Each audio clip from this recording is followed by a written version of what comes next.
जी AC का भाई temperature करवा दें ज़्यादा। जी अस्सलाम वालेकुम भाई। वालेकुम अस्सलाम। ऑनलाइन वाले हजरात ज़रा खड़े होकर बैठें और जो लेट के ले रहे हैं वो ज़रा उठ के बैठते हैं। Lecture number 1।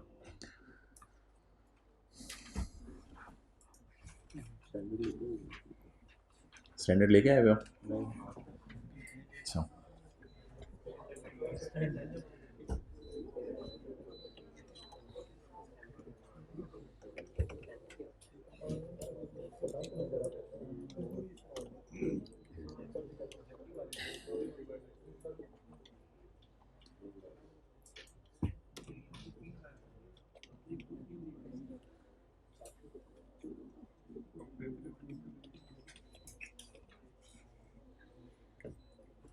अच्छा, बुक इंशाल्लाह 2-3 दिन में प्रिंट होके आ जाएगी।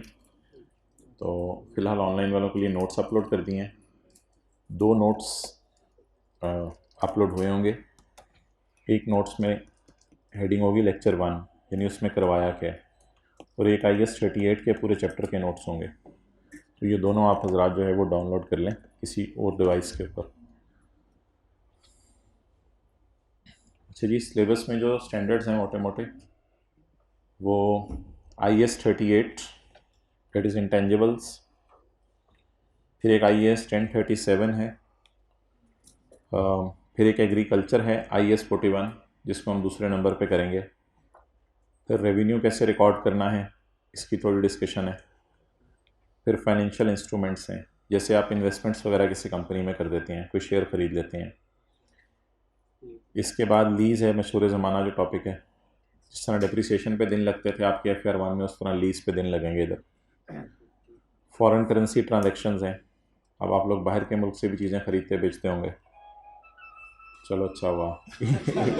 इनकम टैक्स, इसका उस टैक्स से कोई ताल्लुक़ नहीं जो टैक्स आप लोगों ने पढ़ा हुआ है, थोड़ा डिफरेंट होगा। ऑपरेटिंग सेगमेंट्स, डिफरेंट सेगमेंट्स होते हैं एक ऑर्गेनाइजेशन के। प्रिपरेशन ऑफ फाइनेंशियल स्टेटमेंट्स जिसमें आप P&L और बैलेंस शीट वगैरह बनाते हैं।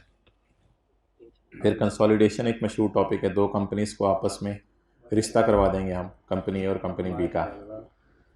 अच्छा, इन्वेस्टमेंट इन एसोसिएट्स भी इसी से इंटरलिंक टॉपिक है। और एथिक्स तो आपको आते होंगे? वो बिल्कुल नहीं आती। बिल्कुल नहीं आते।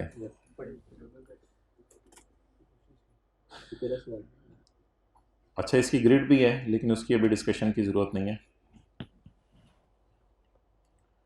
तो लेक्चर अप्रॉक्सीमेटली 2 घंटे का हुआ करेगा, और जो ऑनलाइन वाले हजरात हैं वो अगर एक लेक्चर भी किसी दिन छोड़ देंगे तो याद रखिएगा वो अपने आप को बहुत पीछे ले जाएंगे।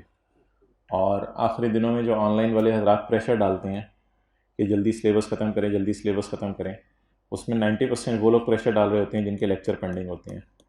अब जिनके लेक्चर पेंडिंग है उसकी वजह से हम इधर से जल्दी सिलेबस ख़त्म कर दें तो ये इस चीज़ का हल नहीं है। जो चीज़ है वो पूरी करानी है और चीज़ों को ख़राब नहीं करना। तो इसलिए ऑनलाइन वाले हजरात आखिर में जो प्रेशर डालना शुरू करते हैं, लेक्चर ख़त्म कर दें, अब बस भी कर दें, और कितने लेक्चर हैं, तो जो सिलेबस है वो तो ज़ाहिर बात है कराना है। लास्ट टाइम पता नहीं कितने 114 115 लेक्चर हुए थे। तो इसलिए थोड़ी सी डिटर्मिनेशन और मोटिवेशन की ज़रूरत है। और अगर रोज़ाना का काम आप रोज़ाना करेंगे तभी काम चलेगा, वरना मुश्किल है। तो जिन हजरात ने पहले मेरे से टेक्स्ट पढ़ा हुआ है, आपको उसकी बनिस्बत डबल एफ़र्ट चाहिए होगी स्ट्रेट अवे। जितना टेक्स्ट में आप एफ़र्ट करते थे उसकी डबल एफ़र्ट आपको FAR 2 के अंदर चाहिए होगी, फिर जाके आपके रिज़ल्ट्स आएंगे। अच्छा जी, कुछ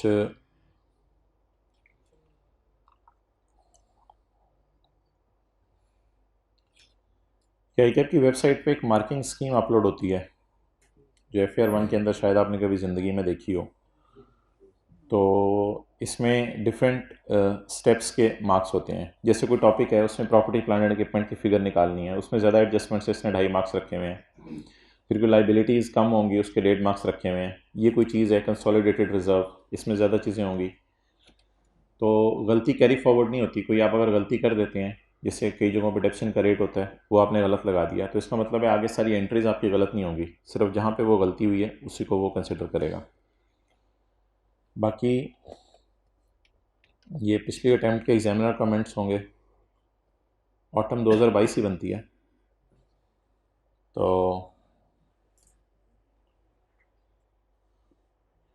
करंट रिजल्ट्स ऑफ 35%, यानी कि 35% बच्चे पास हुए हैं, is higher than the previous result of 27%। यानी कि अगर क्लास में 100 बैठे हुए हैं तो उनके 27 उठाते हैं। मैं आपकी क्लास की बात नहीं कर रहा, आपको इंशाल्लाह साथ सबने नियत की हुई है पास होने की, लेकिन वो पूरे बंदों में से 100 में से 27 उठाए उसने, इसे 100 में से 35 उठाए इस दफ़ा। However, it is fairly consistent with the previous 3 session result. The element of selective study, जो आखिरी दिनों में मैसेज आ रहे होते हैं आप लोगों के, ये कर दें ये छोड़ दें तो क्या होगा, वो फिर जो होता है फिर आप कहते हैं क्यों हुआ। तो element of selective study was evident from the fact that a number of examiners secured maximum of 1 mark। अच्छा माशाल्लाह, एक ही नंबर लिया है इन question number 3, 4, 5 and 8।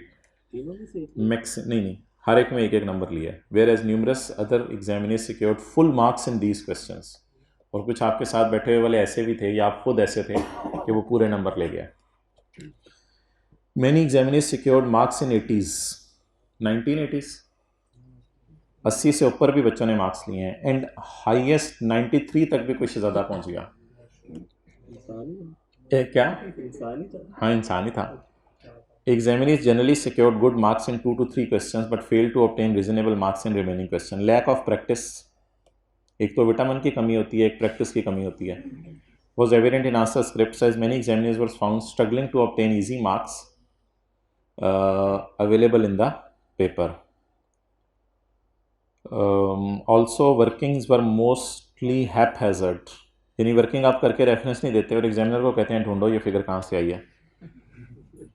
And consequently partial marks could not be awarded as the trail for calculations was not available। यानी कि examiner ढूंढना चाह रहा था उन चीज़ों को, लेकिन पता नहीं चल रहा था वो चीज़ें कहाँ कहाँ से उड़ के आ रही हैं।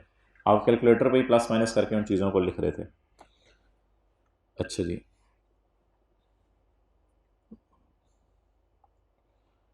ये है जी spring 2022। The overall result is 27%, significantly lower than previous sessions result. किसी एक सवाल में 10% मार्क्स भी आए हैं, 10% बच्चे पास हुए हैं। अच्छा, उससे पहले रिजल्ट 46% भी रहा है। The low result was mainly due to lower than expected performance in question blah blah and blah, which prevented many marginal cases from crossing the line. Line कौन सी? 50 मार्क्स वाली। In question 2 and 3 about 1/4 of the examiners did not secure any mark. 25% बच्चों ने marks ही नहीं लिए उसमें कोई। While in question 5 about half of the examinees did not secure any mark. Poor performance in these questions was mainly because questions had been examined in a different way and these areas of the syllabus were not studied on the assumption that these topics could not be examined. Despite poor result, there were many examinees who secured marks in 80s and even as high as 90 marks. तो एक तो reason होगी lack of practice और दूसरी reason होगी selective study. An overall passing percentage of 46% is any than the result of 35। Examiners perform well in section A comprising of short questions but the performance in section B was poor. The highest अल्लाह, आंखें बंद करके खोलें, 97 marks. तो आप ही कोई दाएं बाएं बैठा होता है, पता नहीं कहाँ निकल जाता है। और टेस्टों में पता चलना शुरू हो जाता है आपको, किसी के आ रहे होते हैं 10 नंबर, किसी के आ रहे होते हैं 25/25। Poor performance was witness in question blah blah and blah, though the difficulty level of question was on higher side. आई कैप कहते हैं मानता हूँ मैंने कर दी थी बच्चों के साथ। The poor performance in question 8 was unexpected as a similar question had already been examined. चलें छोड़े पड़े, इसको साइड पे रख दो। आप आए हुए हो माशाल्लाह, साइड पे रख दो।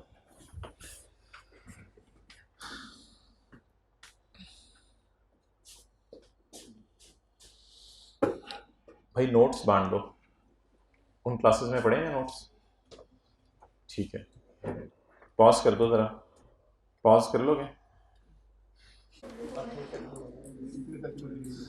अच्छा जी,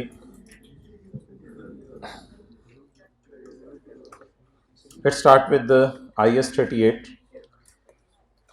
इससे पहले आप ने शायद बाय कर लिए हों IFRS।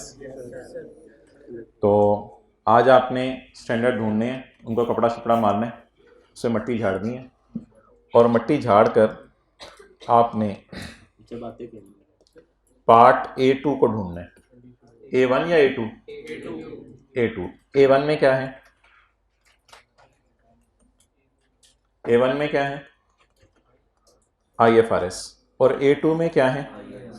IAS। Part B use किया है FR1 में? पार्ट बी यहां यूज होगा, पार्ट सी यूज नहीं होगा। अच्छा, तो स्टैंडर्ड जो आपने ICAP से बाय करने हैं या कर लिए होंगे, पार्ट A1 यूज होगा, पार्ट A2 यूज होगा और पार्ट बी यूज होगा। बी में एग्जांपल्स होती हैं। अच्छा, किसी IFRS का आपको नंबर याद हो? FAR1 में कोई IFRS था? ये सबके साथ IAS ही लगा होता था। IAS लगा होता था। कौन सा IAS था मसला? 16, 23। अच्छा, इन्वेंट्री वाला IAS 2। अच्छा, इसी तरह और IAS होंगे। आगे आ जाएं, आगे आ जाएं। पहले आते थे IAS, जिसमें IAS 16 property plant and equipment था। IAS 38 आज हम पढ़ने लगे हैं, इंटेंजिबल्स। और एक आखिरी IAS आया था 41, एग्रीकल्चर। इसके आने के बाद IAS आने बंद हो गए थे, फिर IFRS आ गए थे। इनका नाम था इंटरनेशनल अकाउंटिंग स्टैंडर्ड और इनका नाम था इंटरनेशनल फाइनेंशियल रिपोर्टिंग स्टैंडर्ड। लेकिन इन तीनों के बाहर नाम IFRS ही लिखा होता है। लेकिन पार्ट A1 के अंदर आपको IFRS मिलेंगे और पार्ट A2 के अंदर आपको IAS मिलेंगे। IAS 38 आज हम स्टार्ट करने लगे हैं। IFRS भी हमारे सिलेबस में है, 15 है, IFRS 16 है। ये दो IFRS हमारे सिलेबस में है। तो बहरहाल पार्ट A2 ढूंढ के उसमें IAS 38 आपने जो है वो तलाश करके रख लेना है। किसी दिन फिर आपको कहा जाएगा क्लास में भी ले आएं ताकि उसकी बेस पर डिस्कशन हो जाए। अच्छा, IAS में डेफिनेशंस कहाँ दी होती हैं? अगर मिसाल के तौर पे हम IAS 38 खोलते हैं, घर जाके आप IAS 38 खोलें,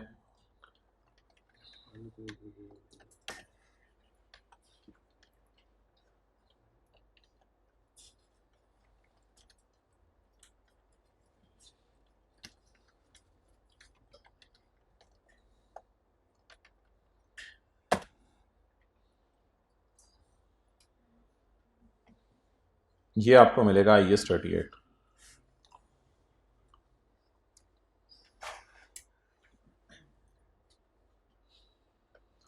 इसमें कुछ पैरास दिए होते हैं IN के नाम से, इंट्रोडक्शन।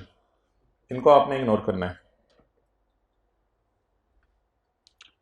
फिर जब IN ख़त्म होता है तो प्रॉपर पैरास के नंबर आने शुरू हो जाते हैं। जैसे ये objective of the standard, para 1, para 2, para 3, 4, 5, 6, 7, 8। यहाँ पैरा 8 से डेफिनेशन शुरू हो रही हैं। जैसे उधर हम डेप्रिसिएशन का लफ्ज़ यूज़ करते थे, इधर कौन सा लफ्ज़ यूज़ करेंगे? अमोर्टाइजेशन का। और उधर हम टेंजिबल्स का लफ्ज़ यूज़ करते थे, इधर हम किसका लफ्ज़ यूज़ करेंगे? इंटेंजिबल्स का। तो इसमें आपको डेफिनेशंस मिलेंगी। बहरहाल इसमें से जो जो होगी उसको हम इंशाल्लाह हाईलाइट करते रहेंगे। So let's start today IAS 38। अच्छा जी, IAS 16 और IAS 38, ये कौन सा था? Property plant and equipment, land, building, plant, machinery. ये होगा इंटेंजिबल्स, जैसे कंप्यूटर सॉफ्टवेयर या आपके कोई लाइसेंसेस, असलहे का लाइसेंस है आपके पास या और कोई लाइसेंसेस हैं, फिशिंग लाइसेंस है, डेट विल बी इंटेंजिबल्स, जिनको आप टच नहीं कर सकते। अच्छा, इधर कौन सा लफ्ज़ यूज होता था? डेप्रीसिएशन। इधर कौन सा लफ्ज़ यूज होगा? अमोर्टाइजेशन। और कोई स्टैंडर्ड जो एसेट्स को डील करता हो, एसेट्स को? IAS 40 किसको डील करता है? इन्वेस्टमेंट प्रॉपर्टी, यानी क्या? लैंड और बिल्डिंग। लैंड और बिल्डिंग की बात करता था, जो किस लिए रखी हो?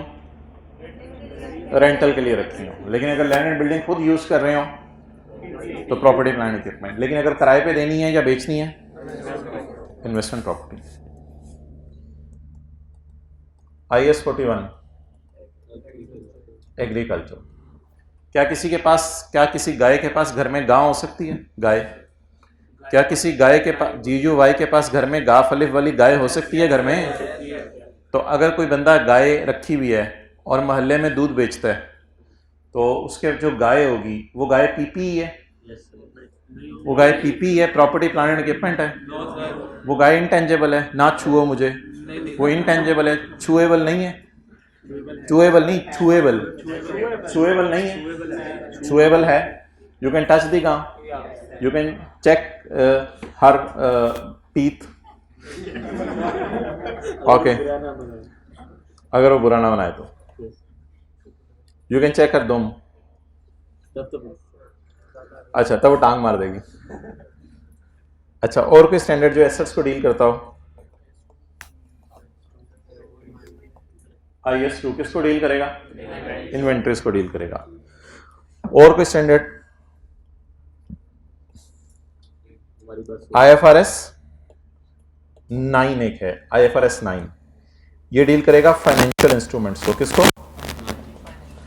Financial instruments. मिसाल के तौर पर इन्वेस्टमेंट्स आपने कोई कर दी, तो आप अगर बैलेंस शीट देखें किसी ऑर्गेनाइजेशन की, तो बैलेंस शीट में आपको इन्वेंट्री के अलावा बाकी चीज़ें कहाँ नज़र आ रही होंगी?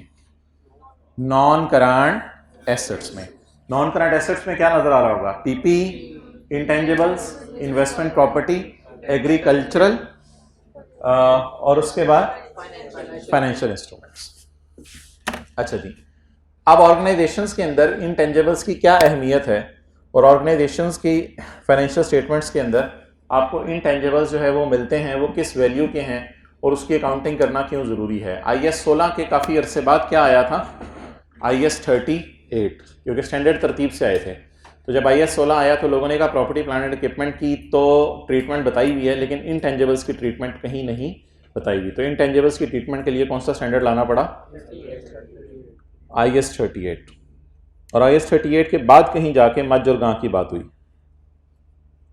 ओके, अब अगर हम कोई फाइनेंशियल स्टेटमेंट्स देखें किसी कंपनी की, जैसे ये पैकेजेस की फाइनेंशियल स्टेटमेंट्स हम खोलते हैं।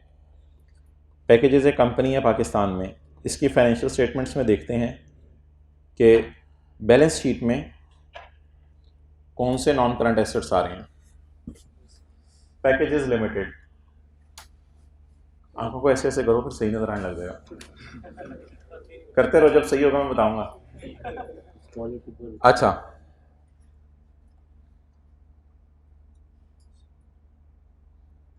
अच्छा, ये वेबसाइट है, इसको भी आप नोट कर लें।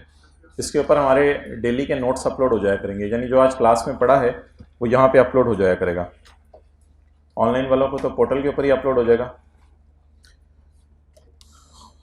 और ऑनलाइन वालों के हजरात की सिर्फ एक जूम मीटिंग हुआ करेगी मंडे को बिटवीन मगरिब एंड इशा। वो फिर टाइम आपको इंशाल्लाह जो है मंडे की सुबह व्हाट्सएप ग्रुप चेक कर लिया करें, उसमें इंशाल्लाह आपको टाइम बता दिया जाएगा। सर ये FLT के पास स्पेस नहीं, स्पेस कहीं भी नहीं है, होने की नहीं चाहिए। स्पेस कहीं भी नहीं है। अगर स्पेस डालनी होती तो फिर मैंने इसको ऐसे लिखा होता। वापस आ, शर्म नहीं आती? अच्छा, और करीब स्पेस लग रही है।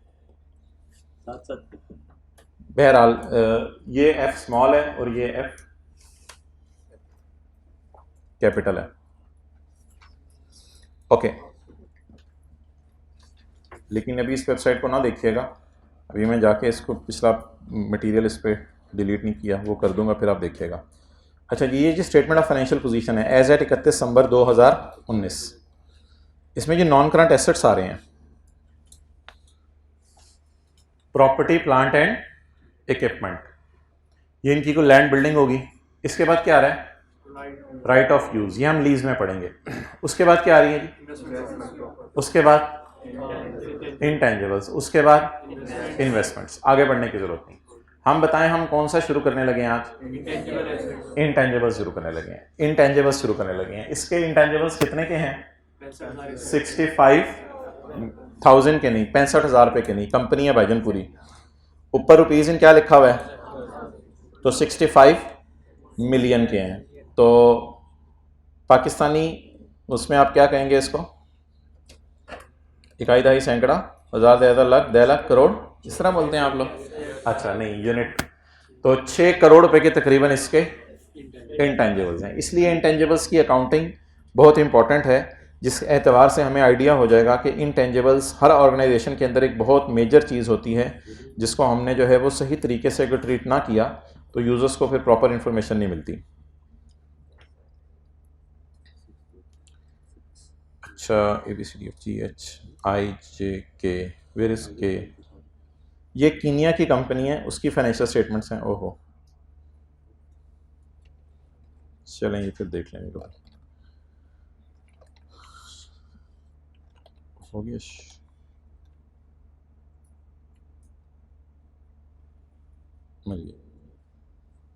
ये जी इसकी बैलेंस शीट है।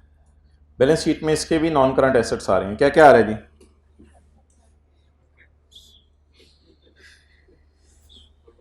Slow property, plant and equipment. ओ, बायोलॉजिकल एसेट, मज, गां, साथ साथ मोबाइल यूज हो रहा है, मतलब फैसिलिटी है। Biological assets. इसके बाद राइट ऑफ यूज, ये लीज में हम पढ़ेंगे। इसके बाद फाइनेंशियल एसेट्स हैं कोई, वो भी इंशाल्लाह हम देखेंगे। तो आप देखिए इस कंपनी ने बायोलॉजिकल एसेट्स भी अच्छे खासे रखे हुए हैं, प्रॉपर्टी, प्लांट एंड इक्विपमेंट भी है, राइट ऑफ यूज भी है। लेकिन क्या चीज़ इस कंपनी में आपको नज़र नहीं आ रही? इनटेंजिबल्स कोई ऐसा नज़र नहीं आ रहे।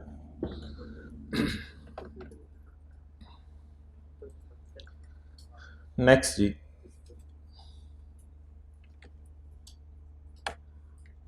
IS 16 की थोड़ी रिवीजन करें। किताब में जो नोट्स हैं पेज नंबर 204 निकालें।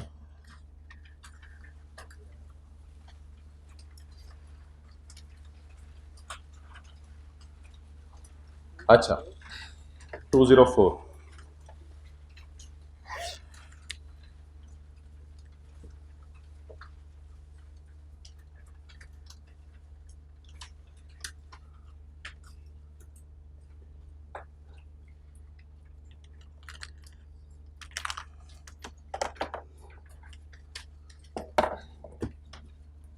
Cost of separately acquired intangible asset comprise. Separately acquired का मतलब बताएं। सेपरेटली एक्वायर्ड, खरीदा गया, बाय किया गया। क्या आप दुकान पे जाके सॉफ्टवेयर खरीद सकते हैं? क्या आप दुकान के ऊपर जाके एक CD बाय कर सकते हैं? तो that is called as software. अच्छा, अब CD एक सॉफ्टवेयर है या हार्डवेयर है? असल में CD के अंदर जो चीज़ है हम उसकी प्राइस पे कर रहे हैं, वरना CD तो 10 रुपए की भी शायद ना हो, वो जो मटेरियल है। तो असल में CD के पीछे जो बेनिफिट छुपा हुआ है, that is called as software. जब आप उसको कंप्यूटर में डालते हैं, that is called as software. तो देखने में आप लोगों को सॉफ्टवेयर में भी कोई टचेबल चीज़ नज़र आएगी, लेकिन इसका मतलब ये नहीं कि वो हार्डवेयर बन जाएंगे। गवर्नमेंट ने आपको असलहे का लाइसेंस दिया है, अब आपके हाथ में एक सफ़ा है, इस सफ़े का नाम है फिशिंग लाइसेंस। क्या ये अब टेंजेबल बन गया, टचेबल बन गया?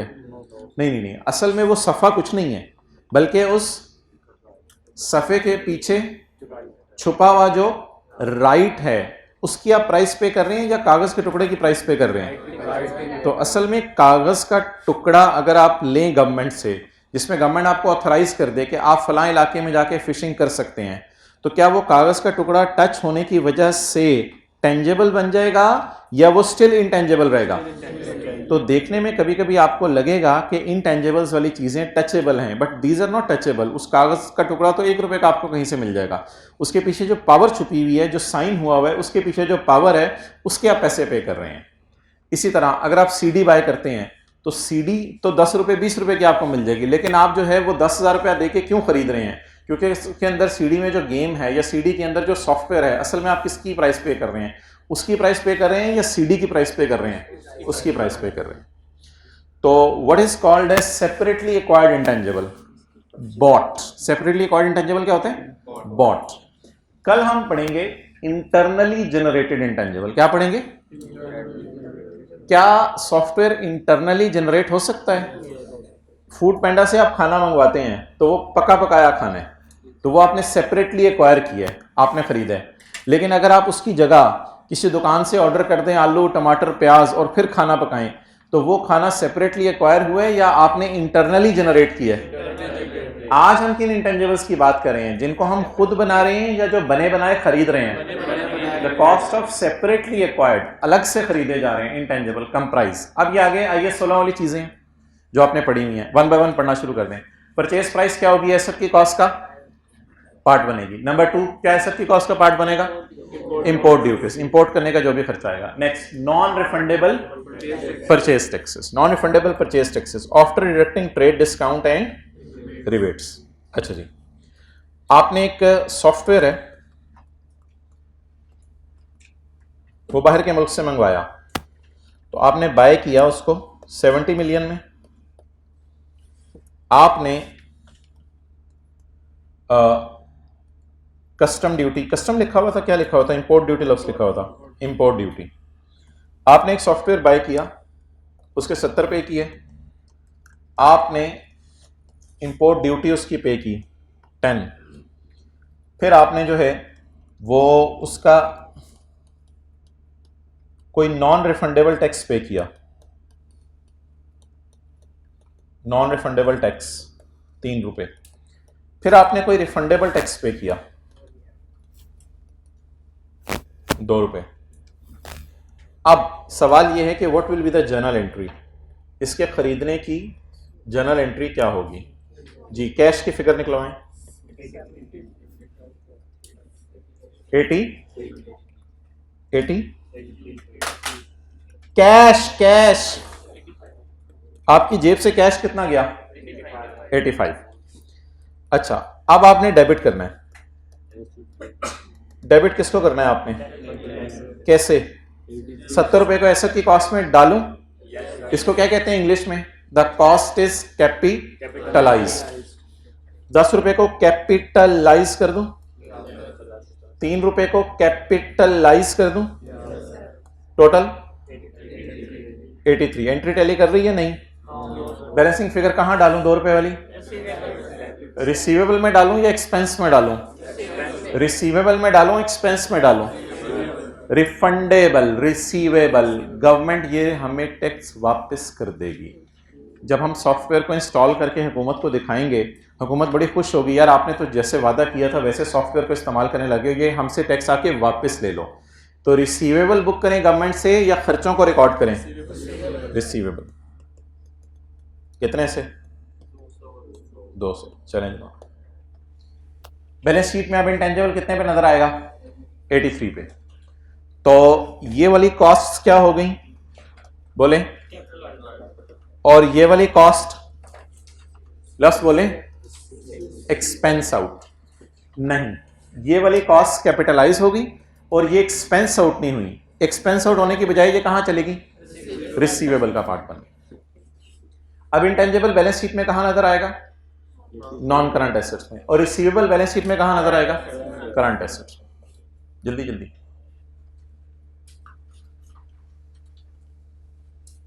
रजिस्टर निकाल लें, कल ही अब्बू ने नया लेके दिया है।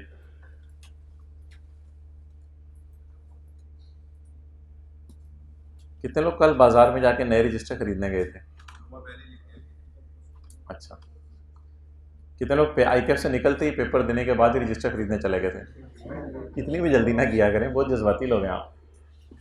अच्छा, कितने लोग इल्म हासिल करने, तालीम हासिल करने आए हैं?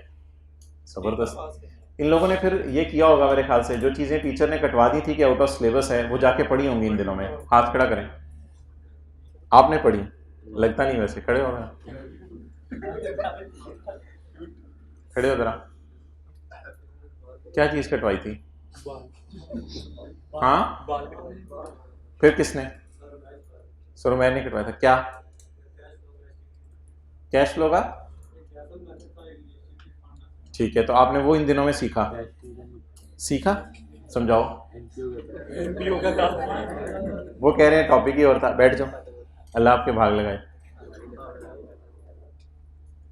ओके, अच्छा, FAR 2 ने बस डेली पढ़ना है, ये सबसे बड़ी बात है। डेली जो पढ़ लेगा, चीज़ें थोड़ी सी ज़्यादा हैं लेकिन छोटी छोटी हैं, छोटे छोटे कॉन्सेप्ट्स हैं, थोड़े से ज़्यादा हैं। तो ये ना एक्सपेक्ट कीजिएगा एक ही पैटर्न के ऊपर सवाल आता है।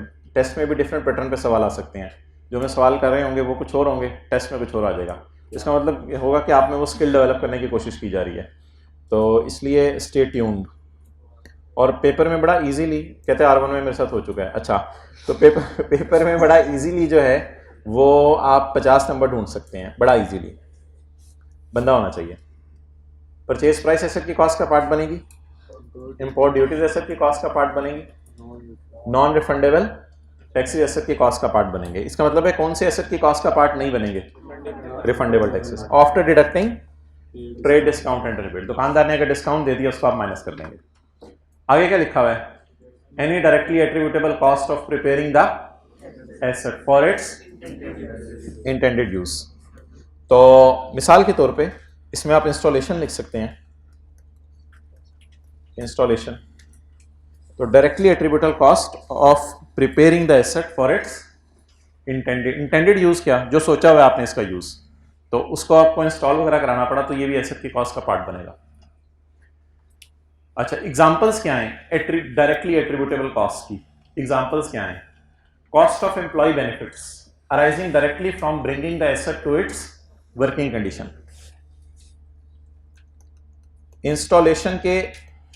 इंस्टॉलेशन के स्टाफ को जो बंदा इंस्टॉल करके देगा, आप क्या करेंगे, कुछ पेमेंट करेंगे, उस पेमेंट का क्या नाम होगा, एम्प्लॉय बेनिफिट। यानी हो सकता है वो आपके एम्प्लॉयज हों और आप उनको इसके ऊपर कुछ सैलरी पे करें, तो लिखें इंस्टॉलेशन स्टाफ को आपने पेमेंट की, तो क्या ये एसेट की कॉस्ट में, एसी इंस्टॉल करवाया तो वो भी एसेट की, एसी की कॉस्ट में क्या होता था, ऐड। अगर एम्प्लॉयज को, अपने ही एम्प्लॉयज को अलग से पैसे देके इंस्टॉलेशन करवाई तो वो भी एसेट की कॉस्ट में क्या होगा, ऐड होगा।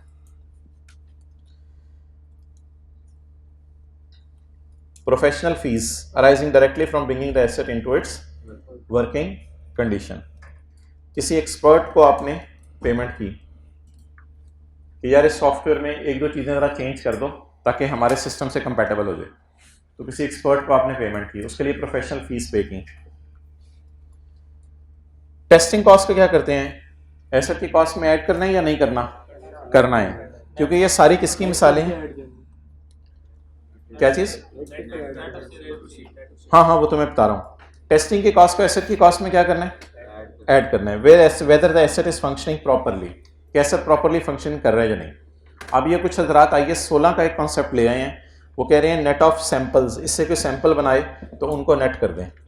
तो वो अगर IAS 16 की बात आपने याद करनी है तो वो यहाँ लिख लेते हैं, IAS 16 की एग्जाम्पल देख लेते हैं, क्योंकि इंटेंजिबल्स आमतौर पे ऐसे होते नहीं कि उनके सैंपल बेचे जाएं। इंटेंजिबल्स बाय डिफ़ॉल्ट एक सॉफ्टवेयर बन रहा होता है या कोई फार्मूला बन रहा होता है, तो अगर कभी आ जाए तो IAS 16 वाली बात भी शायद रिवाइज कर लें। आपने कोई प्लांट खरीदा 200 रुपये का,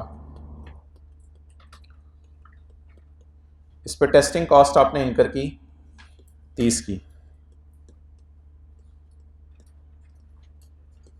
और sample produced and sold, sample आपने प्रोड्यूस करके बेचे। सैंपल आमतौर पे सस्ते दामों बेचे जाते हैं। अब आप बता दें, प्लांट खरीदा तो ये पैसे आपके पास से आए या आपके पास से गए, गए।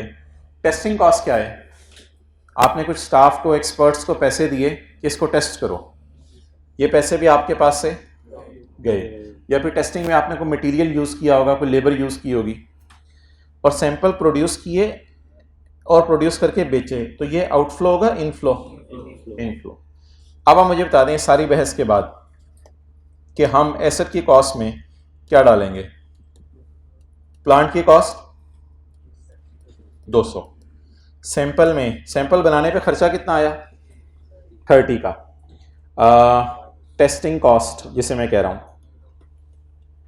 यह सैंपल प्रोड्यूस होके उस पर खर्चा आया, और सैंपल प्रोड्यूस होने के बाद आपने क्या कर दिया, इनको सेल कर दिया। आप बता दें ओवरऑल नेट आपको कितना पड़ा, तो एसेट किस पे कैपिटलाइज होगा, पीपी डेबिट कैश क्रेडिट 218 से।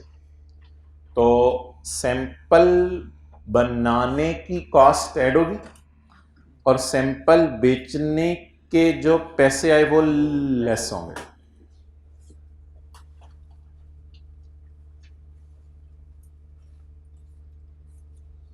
बहरहाल ये तो इन भाई के सवाल के जवाब में दे दिया था, यहाँ ऐसी कोई बात नहीं लिखी हुई इंटेंजिबल्स में, अगर हो तो भी इसी तरह ट्रीटमेंट होगी। कोई कंपनी है दवाइयाँ बनाती है तो शीशी खरीदेगी, गत्ता खरीदेगी, दवाई का मटेरियल खरीदेगी, ये होगी टेस्टिंग कॉस्ट, और फिर दवाइयाँ बना के जब बेचेगी तो बेच के सस्ते दामों जो पैसे आएंगे ये आपका इनफ्लो होगा।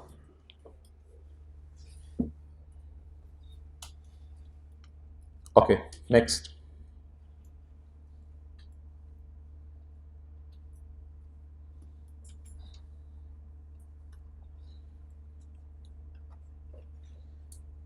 examples of expenditures that are not part of cost of intangible. Cost of introducing a new product, क्या मतलब? एडवर्टाइजमेंट एसेट की कॉस्ट का पार्ट बनेगी या एक्सपेंस आउट होगी? क्या एडवर्टाइजमेंट के बाद आपका कस्टमर पे कंट्रोल आ गया? क्या किसी कॉलेज वालों ने आई कैप के पेपर हो रहे थे, बाहर पम्फलेट बांटे के अगले सब्जेक्ट आगे हमारे पास पढ़ो, तो क्या उससे कस्टमर कंट्रोल में आ गया? तो लिखें no control on customer, customer पे हमारा कंट्रोल नहीं है।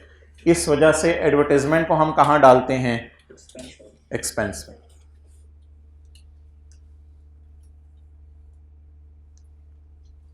अच्छा, अगर कस्टमर कसम खा ले एडवर्टाइजमेंट देखने के बाद कि हाँ तुमसे ही खरीदूंगा, फिर भी कोई फर्क नहीं पड़ता, बस आपका कंट्रोल नहीं है, घर जाके उसकी नीयत बदल जानी है, कसम तोड़ने का कफारा दे देगा।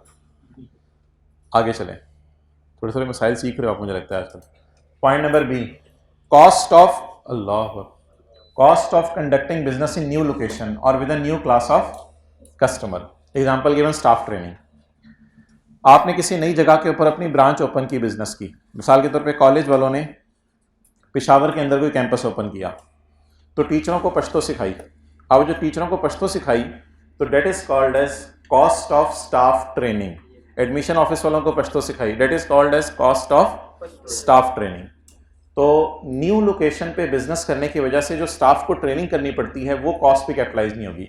अच्छा, इधर भी रीजन वही लिख लें, no control on staff, no control on staff, employees पे हमारा कंट्रोल नहीं होता। अच्छा, अगर एम्प्लॉय बॉन्ड साइन कर दे, सफ़े पे साइन करके दे दे, मैं 2 साल तक आपके पास रहूंगा और अगर मैं मर गया तो मेरी बीवी बच्चे इधर आके काम करेंगे, अगर एम्प्लॉय ये लिख के दे दे, फिर भी नहीं, क्योंकि एम्प्लॉय अगर ये लिख के दे भी दे तो फिर भी बॉन्ड को भी कैंसिल किया जा सकता है, छोड़ के चला जाए, कोई कंट्रोल नहीं हमारा। तो बंदों को मशीनों की तरह नहीं चलाया जा सकता। आगे चलें, cost of conducting business in a new location और with a new class of customer. Next, admin and general overheads, ये कहाँ जाते हैं? एक्सपेंस में जाते हैं या कैपिटलाइज होते हैं? एक्सपेंस में जाते हैं। एडमिन कौन से ऊपर पढ़े हैं?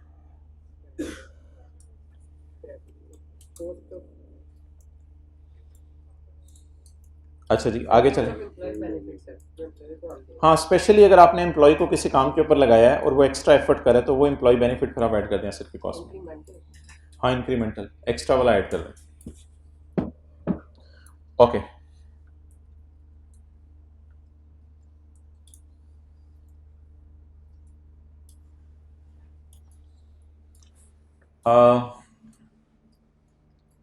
किस वक्त एसेट की कॉस्ट में चीज़ें डालना बंद कर दें? किस वक्त एसेट की कॉस्ट में चीज़ें डालना बंद कर दें? आप मिसाल के तौर पे खुद सॉफ्टवेयर बना रहे हैं, अब सॉफ्टवेयर बनाने का खर्चा, सॉफ्टवेयर इंस्टॉल करने का खर्चा, सॉफ्टवेयर को चलाने, अब ये सॉफ्टवेयर को इंस्टॉल करने के खर्चे तक आपने कॉस्ट में चीज़ें ऐड की।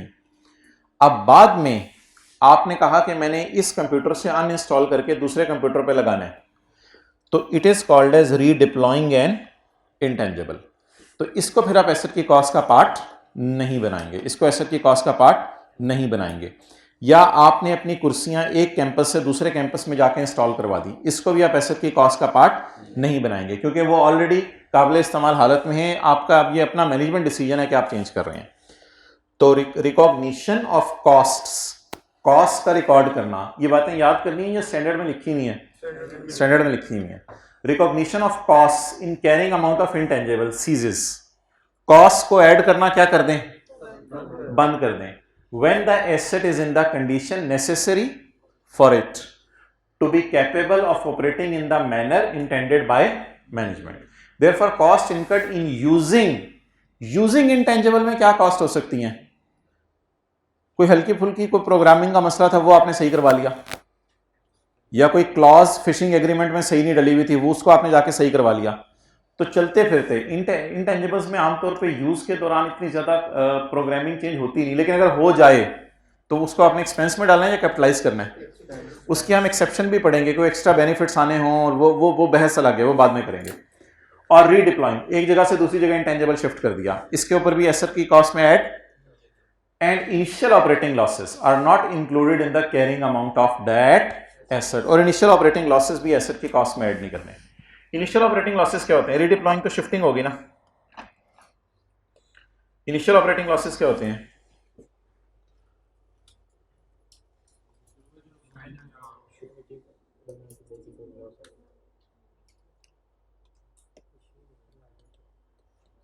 यकम मार्च को आपने इंटेंजिबल बाय किया, यकम मार्च को आपने इंटेंजिबल बाय किया 10,000 का। मार्च से जून तक आपका जो प्रॉफिट एंड लॉस बना उसमें सेल हुई 4,000 की और खर्चे हुए 4200 के। जून आपका ईयर एंड आ गया, कितना नुकसान हुआ? ये इनिशियली ऑपरेट करने पे क्या हुआ है? लॉस हुआ।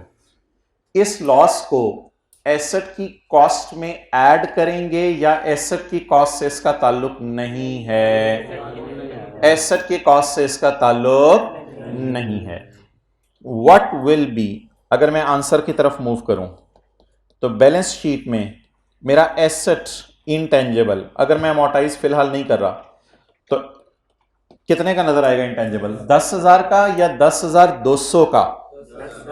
देखें ये भी डेबिट नेचर की चीज है एसेट, इधर देखें, और लॉस भी डेबिट नेचर की चीज है। नेगेटिव में नजर आ रहा है आपको, वो अलग बात है, लॉस भी डेबिट नेचर की चीज है। तो क्या 10,000 जमा 200, 10,200 का इंटेंजिबल बैलेंस शीट में नजर आए या सिर्फ 10,000 का?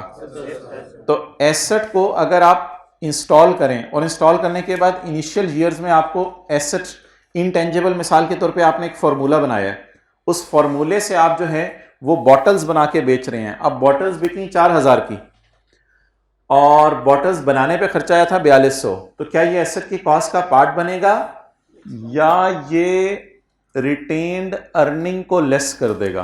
रिटेन्ड अर्निंग का लफ्ज कभी एफआर 1 में सुना होगा? Statement of changes in equity बनाते थे, share capital, share premium, retained earning.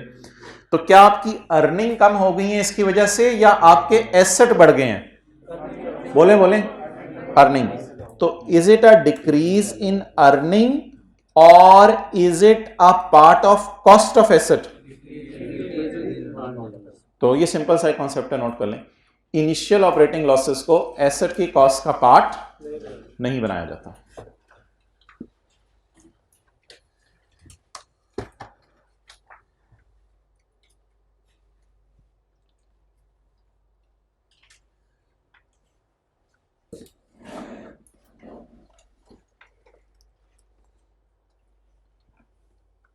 Okay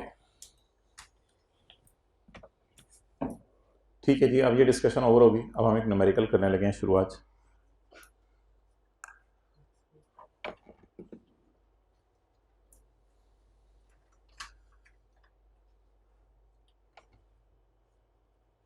थक जाएगा उसका कंधा, काफी देर नहीं, ठीक है,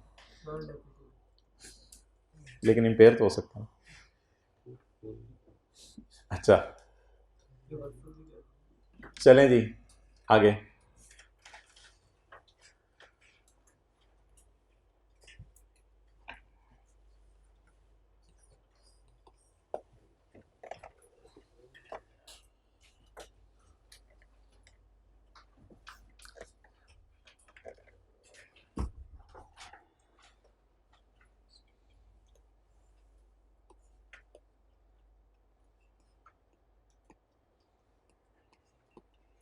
ये एक चिट्टा कुक्कड़ है बनेरे पर। अच्छा अब आता प्यारा नहीं। बात बढ़ जाएगी फिर। ये आपने खरीदा था 800 रुपये का, कुकड़ी कर लें, नहीं मिसाल देनी है ना।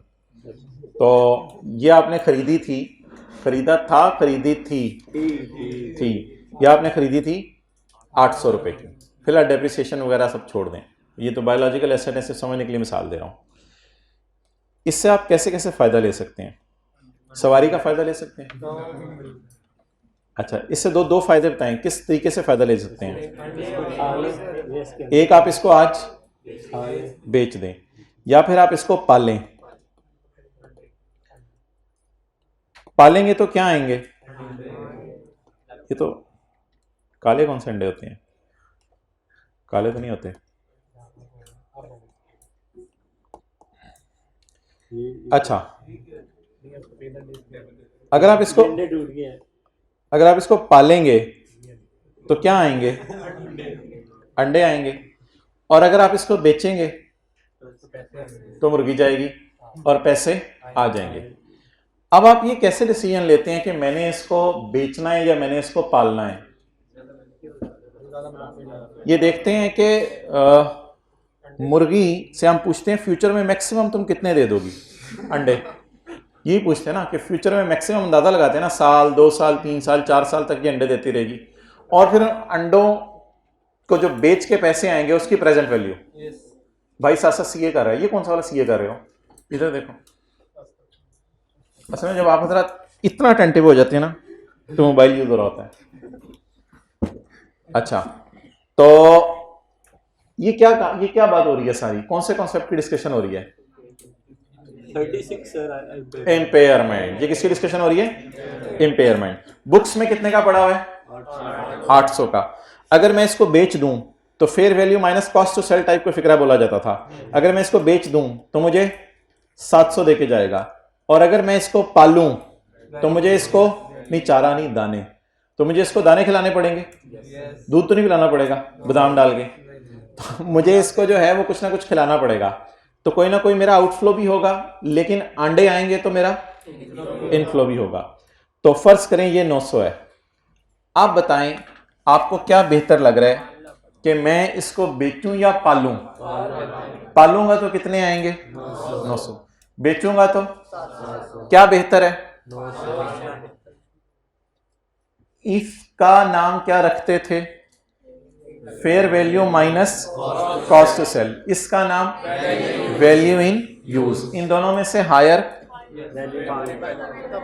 Recoverable amount. इन दोनों में से हायर रिकवर, फायदा रिकवर कैसे किया जा सकते हैं ये। और ये बुक वैल्यू होती थी, बुक्स के अंदर जो नजर आ रहा है। फिर कंपेयर करके किस टेस्ट से गुजारते थे? इम्पेयरमेंट टेस्ट से। चलें जी, पहला सवाल शुरू करें। नोट्स में दिया हुआ है आखिरी सफ़े पे। कौन सा सफ़ा? सफ़ा नंबर जरा बताएं। 224।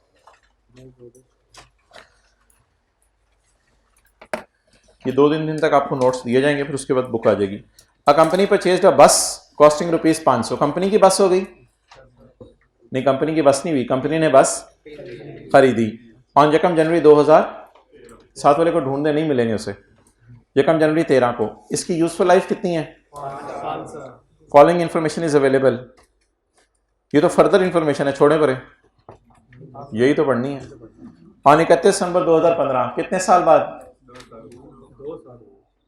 यार मैं जा रहा हूं, FR1 दोबारा पढ़ के आए, कोई खुदा का खौफ करें। ऑन 31 दिसंबर 2015, बोले पूरा 13, पूरा 14, पूरा 15, बोले 3। चलें वापस आगे चलते।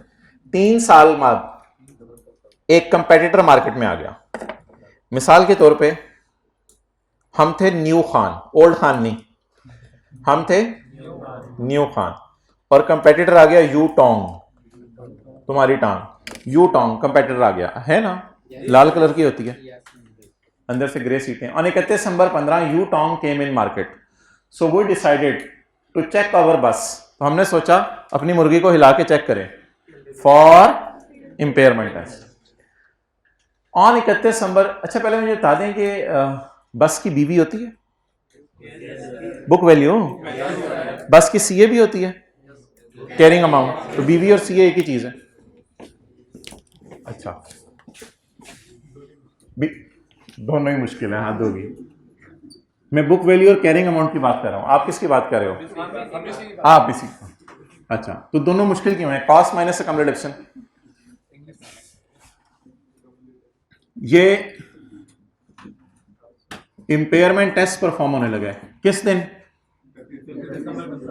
31 दिसंबर 15। कितने दिनों में रनिंग में आ जाएंगे आप पढ़ाई की रूटीन दोबारा?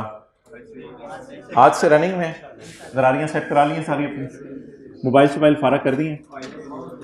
ये एक दूसरी क्लास से मोबाइल में लेके आया हूँ, एक आप लोगों ने भी देना है। सजा उनको ये मिली थी कि उन्होंने टीचर से भी बड़ा मोबाइल रखा हुआ था। ये देखें। अच्छा आपका क्या कह रहे हैं? Book value. अच्छा जी कॉस्ट। भाईजान बस है, बसी है, आपने पूछा ही नहीं 500 रुपए की कौन सी बस आती है। अच्छा बसी की कॉस्ट 500, इसकी लाइफ 5 साल। हर साल कितनी डेप्रिशिएट होगी?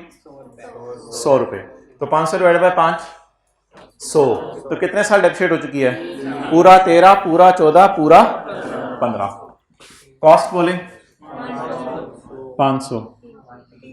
जब मैं 500 को डिवाइड करूंगा 5 से तो कितने साल की डेप्शन आएगी? 1 साल की। मुझे कितने साल की चाहिए? साथ वाले के बैग से कैलकुलेटर निकालें।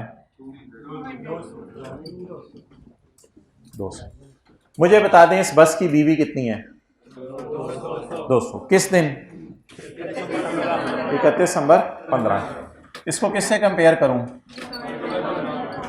रिकवरेबल अमाउंट से। Recoverable amount is higher of fair value minus या वैल्यू इन यूज। ओके अच्छा जी यहां तक नोट करें। अब आपकी डिस्काउंटिंग की रिवीजन करनी है, फिर आगे चलता हूं मैं।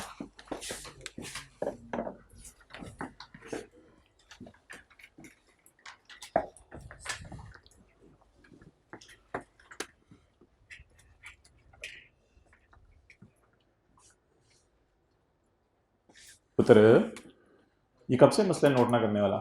मैट्रिक से? आज से शुरू है, आज ही शुरू हो गया। Yes sir. मेरे आने की वजह से फिर रजिस्टर लाना भूल गया। इसको एक सफ़ा फाड़ के दें, 1 रुपया लें। कितने का रजिस्टर है? इसी ने नहीं लेना।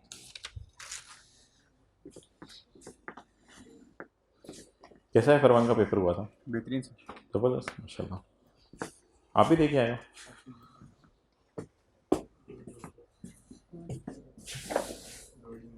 मुश्किल से गुजरे होंगे 3 दिन।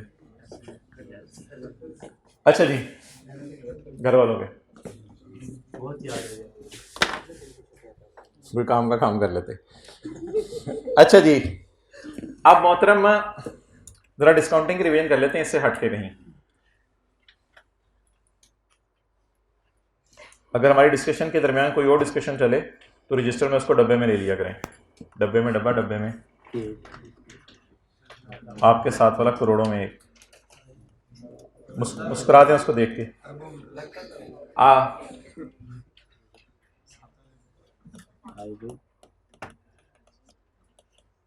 I will receive rupees 600 for 4 years at end of each year.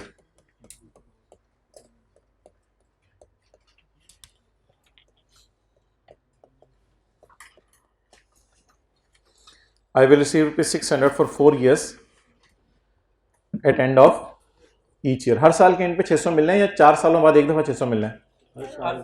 हर साल के एंड पे 600 मिलना है। Discount rate 12%। अच्छा मुझे टोटल कितने पैसे मिलने हैं? 600 600 600 600 कितने हो गए? 2400। पहले साल के एंड पे, दूसरे के, तीसरे के और चौथे के एंड पे 600 600। ब्रेक लगाएं।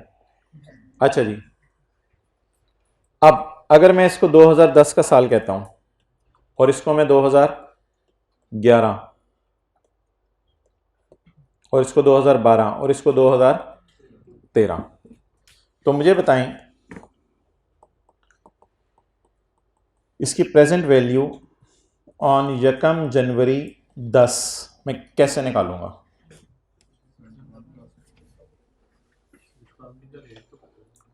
डिस्काउंटिंग का रेट तो बताएं। पहली क्लास में जूते उतरवा रहा है। सर अच्छे लगे मुझे। जी बोले करना पड़ेगा। करना पड़ेगा नहीं, मुझे ले जाना पेपर में। 1 minus 1 plus i raise to power divided by i या आई आई। आजकल तो बच्चे बच्चे खार बोल रहे हैं, आप लोग भी कार बोल रहे होते हैं। ट्राई करें, वापस इधर आ जाए। अच्छा जी,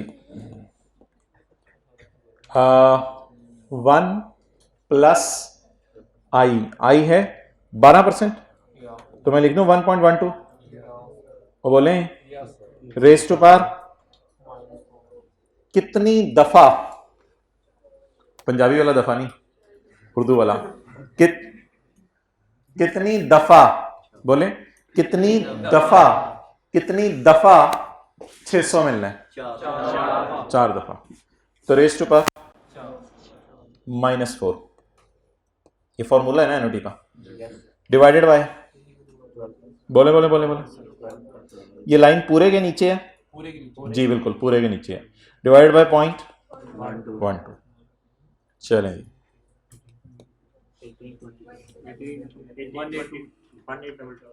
1822। अच्छा, वैसे अगर मैं डिस्काउंटिंग ना करता तो मुझे कितने मिलते? 2400। अभी मुझे 2400 मिलने हैं या प्रेजेंट वैल्यू की मद में कम पैसे मिलने हैं? प्रेजेंट वैल्यू की मद में कम मिलेंगे, 600 ही। लेकिन आज अगर मैं उस बंदे को कहूं मुझे 600 4 साल बाद ना दे, बल्कि इकट्ठे मुझे दे दे तू, तो वो इकट्ठे 2400 देगा या कम पैसे देगा? वो कितने देगा?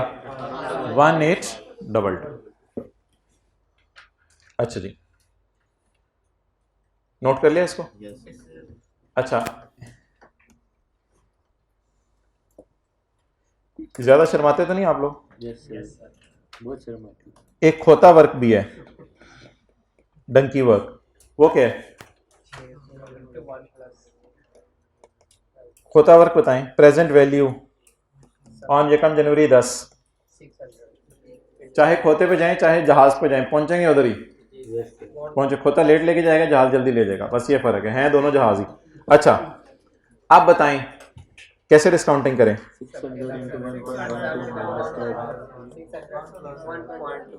आप खड़े किधर हैं?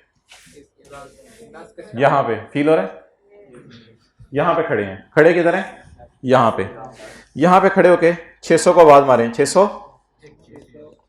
1.12 रेज टू पावर -1। अब आप आवाज मारे अगले 600 को। 600,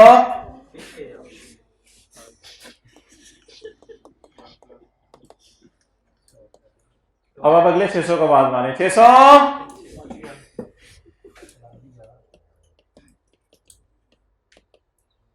आखिरी 600 रो रहे हैं, मुझे भी बुलाओ। अब आप आखिरी 600 को आवाज मारे। 600, थोड़ी सी आवाज आहिस्ता कर लें ऑनलाइन वाले।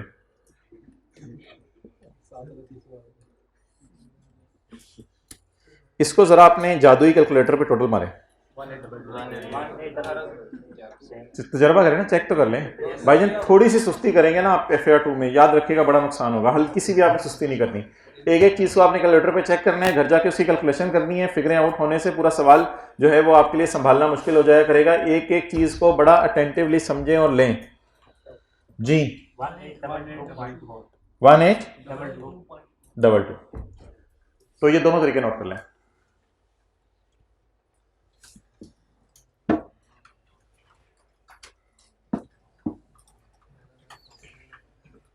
प्रेफरेबल कौन सा तरीका है? ऊपर वाला। दूसरे के साथ लिख लिया खोता वर्क, रजिस्टर के पहले सफ़े पे कोता लिख लिया है, हाथ दो भी। कोई रजिस्टर खोले पता नहीं कहाँ पड़ रहा है। हम बच्चे को उठवाने आए हैं आज।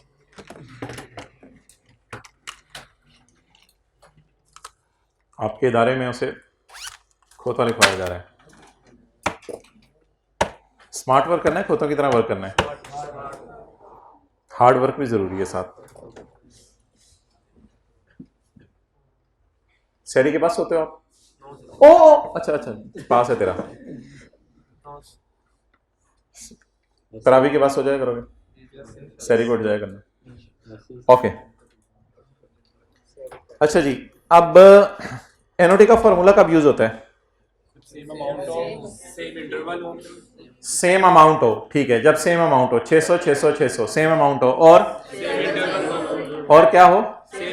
सेम इंटरवल हो। दर्जी की तरह साल साल साल साल साल साल बाद हो रहा है। सेम अमाउंट होगी और सेम इंटरवल हो गया। और अच्छा जी, एक से ज्यादा अमाउंट हो। तीसरी बात बोले, क्योंकि एक ही अमाउंट है तो एनओटी का फॉर्मूला नहीं लगाना। तो क्या क्या होना चाहिए बोले एनओटी का फॉर्मूला? इसको एनओटी का फॉर्मूला कहते हैं। ये जो हमने फॉर्मूला लगाया है डेट इज ऑफ एनओटी, और ये सिंपल डिस्काउंटिंग की है, सिंपल डिस्काउंटिंग की है। अच्छा, कब एनओटी का फॉर्मूला लगना है जल्दी बताएं? अमाउंट्स क्या हो? बराबर हो। फिर इंटरवल सेम हो, एक एक साल का गैप है। और तीसरी चीज, एक से ज्यादा अमाउंट्स हो। अगर ये तीन बातें पाई जाएंगी तो हमने फिर कौन सा फॉर्मूला लगाना है? एनओटी वाला। और कैसा भी हो सकता है कि सिंपल अमाउंट, सिंगल अमाउंट को डिस्काउंट करना पड़े जी। पहले ये लिख लिया आप लोगों ने, अमाउंट सेम, इंटरवल सेम, और अमाउंट्स मोर देन वन। अब तो आ गया रजिस्टर, अब तो लिख लो। बॉल पॉइंट नहीं है, आप देखता हूं।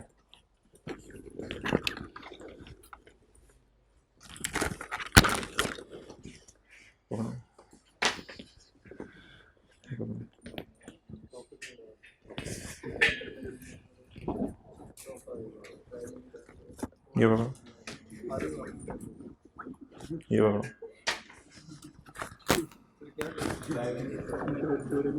ये पकड़ो, ये पकड़ो। बॉल पॉइंट चाहिए यार, उसके लिए कोई ढूंढ लें। है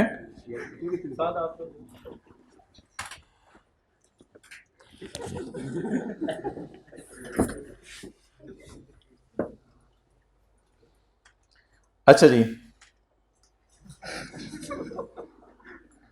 गलती से बैठ गया मैं। अब आप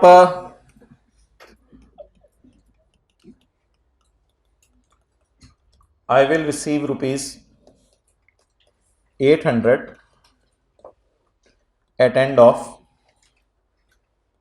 5th year only.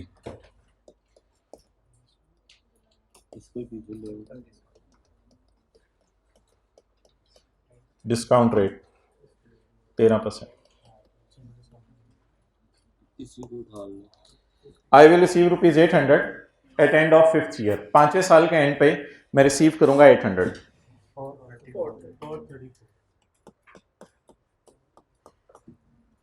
जी, क्या बार बार पैसे आने हैं या एक ही दफा पैसे आने हैं? एक ही बार पैसे आने हैं जी। प्रेजेंट वैल्यू आप निकालें। 434।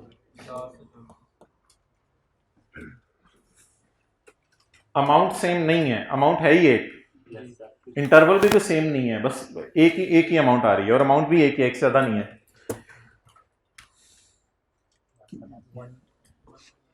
गिने कितने साल हैं? 5 साल आपने पीछे बुलाना है इसको। 800। अब तो मुझे बंदे लग रहे थे। अच्छा, 1.13 रेज़ टू पावर माइनस 430।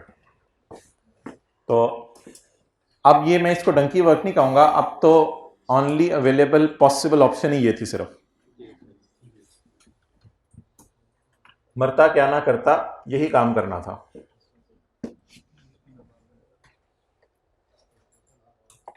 तैयारी कर ली रोजों की? चल गुड।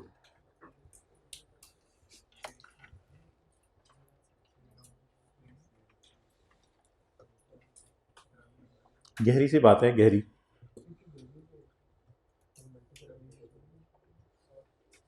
जो गुनाह ज़्यादा करता है उसको रोज़े में भूख भी ज़्यादा लगती है, तो मतलब ये है कि किसी को बताया ना करें भूख लगी हुई है मुझे। अच्छा चलें जी, आगे चलें।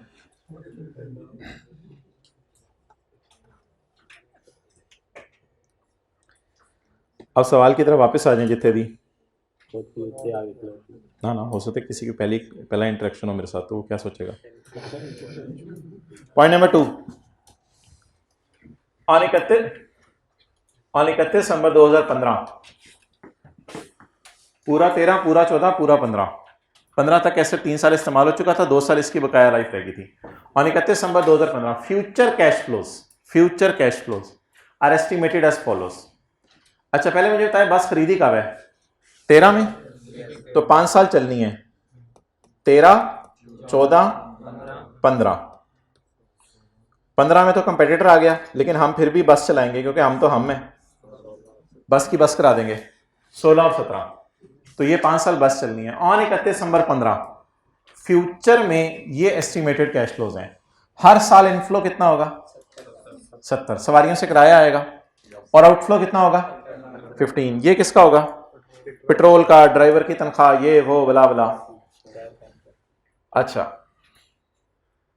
At the end of life किस वक्त? वो बोले 31/12/17 को। क्यों? खरीदा कब है? 13, 14, 15, 16, 17। At the end of life लिखें, एट ऑन 31 दिसंबर 17 बस कैन बी सोल्ड एट ₹25। बस कितने की बिकेगी? 25 रुपए की। और बस को बेचने का खर्चा कितना आएगा? हो सकता है किसी को कमीशन देना पड़े जो अच्छी प्राइस में बस बिकवा दे। तो if we sell bus today, इसको छोड़ें, अभी मुर्गी को बेचना नहीं है, फिलहाल अंडों वाली बात कर लेते हैं। अब आप मुझे बताएं,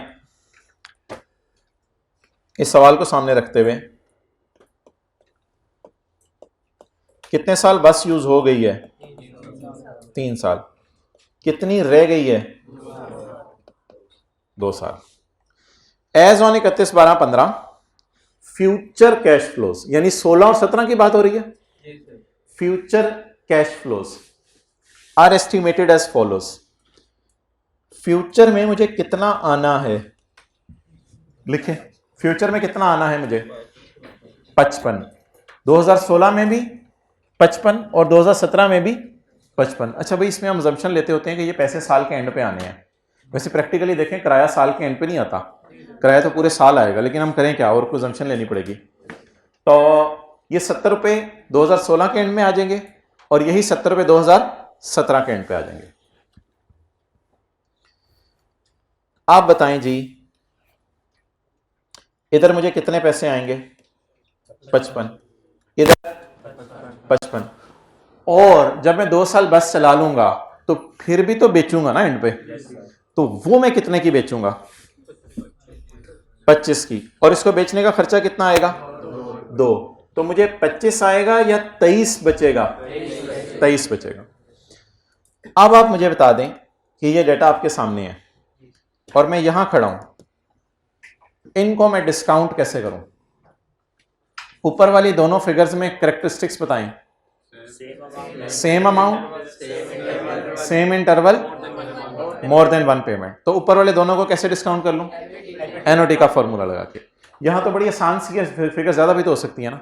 और इसको डिस्काउंट, जो सिंपल डिस्काउंट करना है उसके लिए दर्जी वाला काम, यहां से पकड़ के गिनना शुरू कर दें, 1, 2 साल। तो अब आप प्रेजेंट वैल्यू निकाल लें।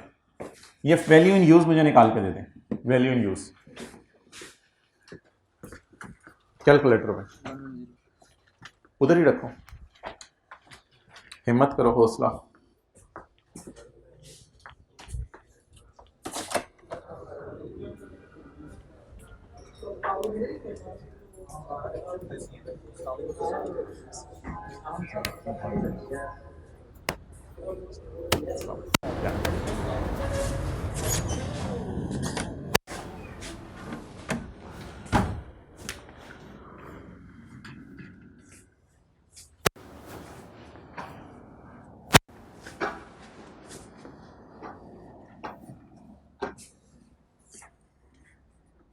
कैलकुलेटर निकाले ना वैल्यू। अच्छा कर लिया। और कोई सवाल किसी?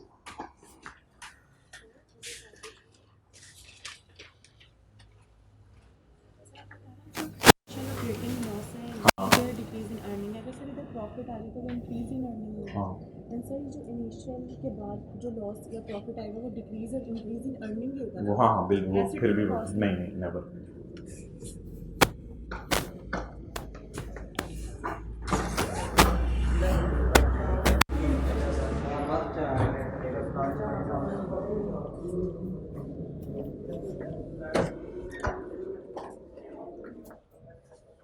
यार बातें ना करो आपस में, कट यार छेती बातें करो। निकला है?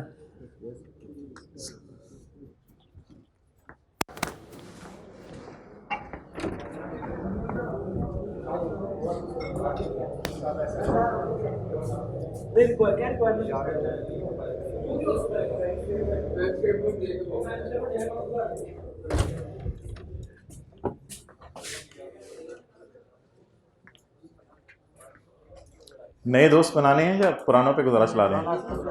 गुजारा चला रहे हैं या अच्छे हैं? आप तो इसलिए दूर बैठे हुए हो। अच्छा जी, 55 को बुलाना है इधर और इधर, तो इसलिए इसके ऊपर हम एनओटी वाला फार्मूला लगा लेते हैं और 23 को डायरेक्ट इधर बुलाना है। इस पर कौन सा फार्मूला लगा लेते हैं? सिंपल डिस्काउंट का।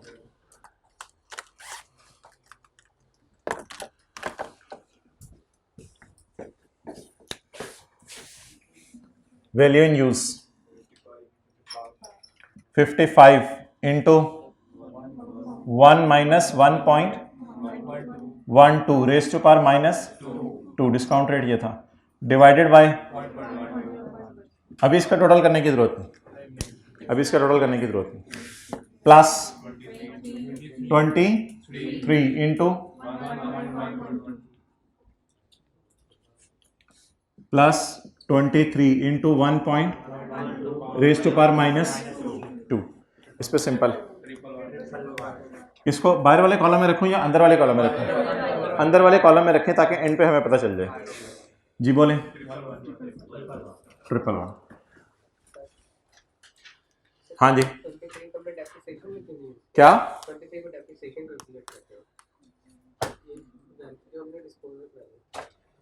वो रेजिडुअल वैल्यू का लफ्ज़ वाज़े लिखेगा, वाज़े लिखेगा रेजिडुअल वैल्यू इतनी।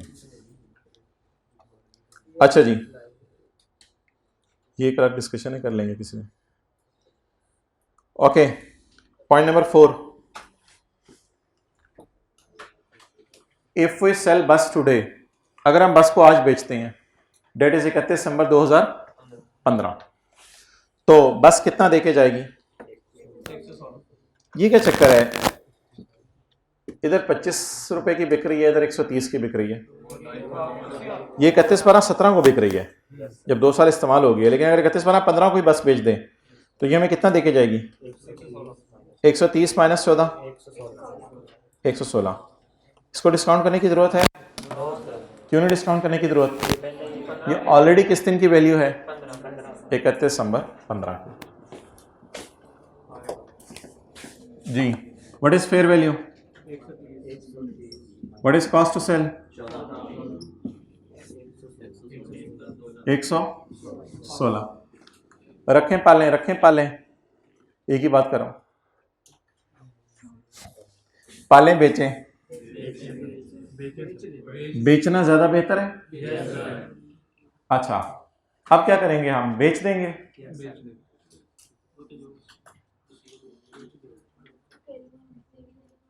डिस्पोजल की एंट्रीज करें, हाथ खड़ा करें, डिस्पोजल की एंट्रीज करनी है। बेचें या रखें? अच्छा, इन दोनों में से हायर क्या है? 116। अब किताबों में ये एसेट कितने का है? 200 का, और इस एसेट के अंदर मैक्सिमम जान कितनी है? 116। मैक्सिमम मींस इन दोनों में से हायर उठा ली, मैक्सिमम जान 116 है। अब ये एसेट ज़्यादा से ज़्यादा भी देके गया तो कितना देके जाएगा? 116। इसका मतलब है आज खड़े होकर हम कितना नुकसान बुक कर लें? क्या ये वक्त गुजरने की वजह से नुकसान है या कंपेटिटर आया जिस वजह से नुकसान हुआ? तो इसलिए इसका नाम डेप्रिसिएशन नहीं है जी। 84 पॉजिटिव नेगेटिव के चक्कर में नहीं पड़ना, बस पता होना चाहिए ये इंपेयरमेंट लॉस है। कैसे पता होना चाहिए? बुक वैल्यू ज़्यादा है, इसका मतलब है हमारे एसेट्स में इतनी जान नहीं है कि वो 200 भी दे सके हमें। तो व्हाट इज इंपेयरमेंट लॉस?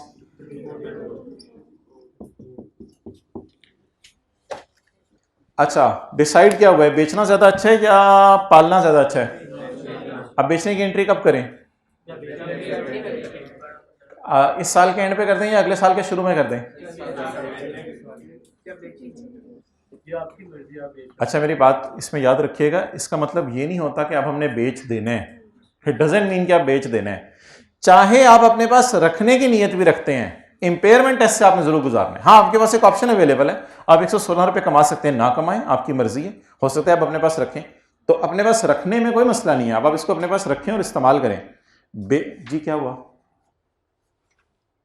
क्यों जाना है? क्या?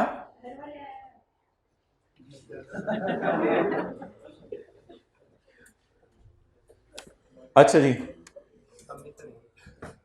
अब आप हजरात मुझे बताएं कि what will be the general entry as on 31 December 2015। 31 दिसंबर 15 को जनरल एंट्री क्या होगी? वैसे हमारी एंट्रीज ओवरऑल क्या हुई होंगी 13 में? बस डेबिट कैश क्रेडिट कितने से? 500 से। फिर ईयर एंड पर अकाम रिडक्शन 100 से। फिर 2014 में क्या एंट्रीज हुई होंगी? बस खरीदने की दोबारा कोई एंट्री नहीं हुई होगी। डेप्रिसिएशन डेबिट कितने से? 100 से। और 15 में depreciation debit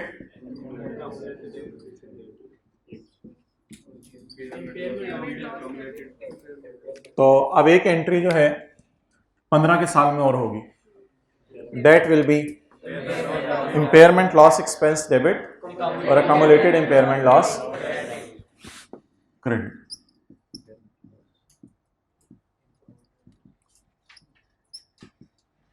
impairment loss expense debit कितने से? 84 और अकम्युलेटेड इंपेयरमेंट लॉस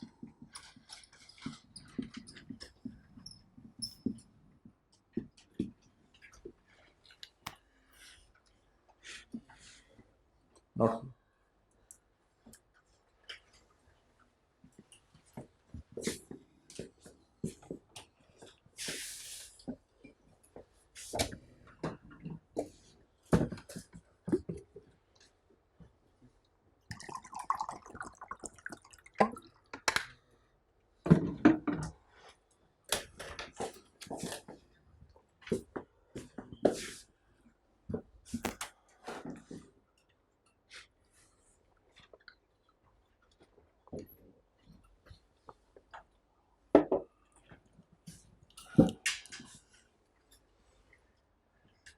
अच्छा जी,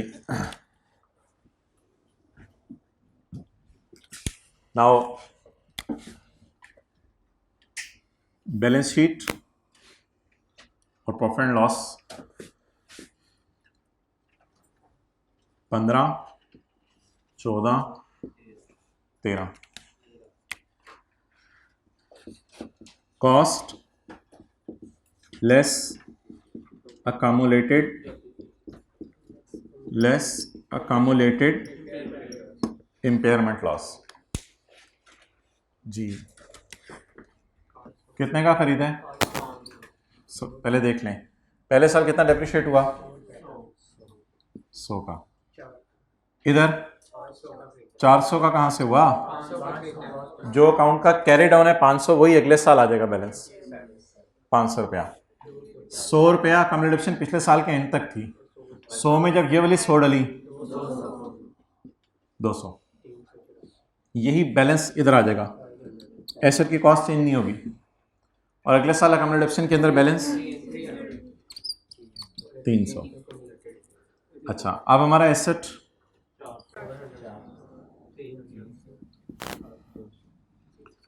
अब इधर बताएं कितने की इम्पेयरमेंट? 84।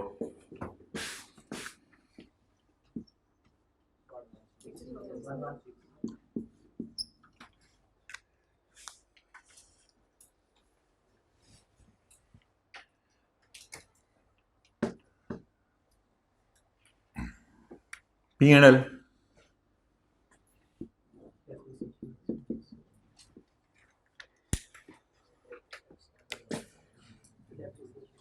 depreciation, impairment loss,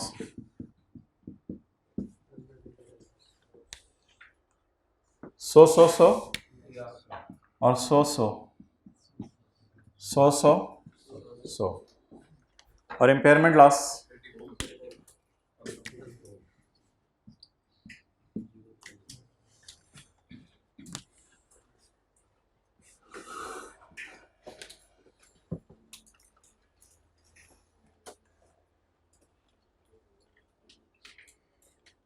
तो तीसरे साल के एंड पे बुक वैल्यू क्या आ गई? 116। तो बैलेंस शीट में ये कितने पे नजर आएगा? 116।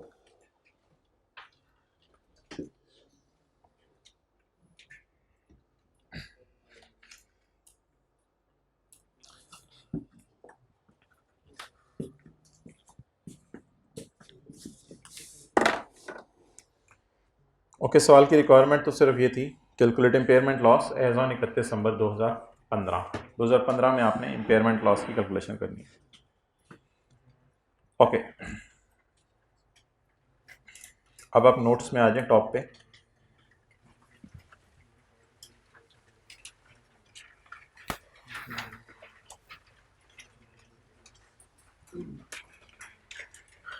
डेफिनेशंस,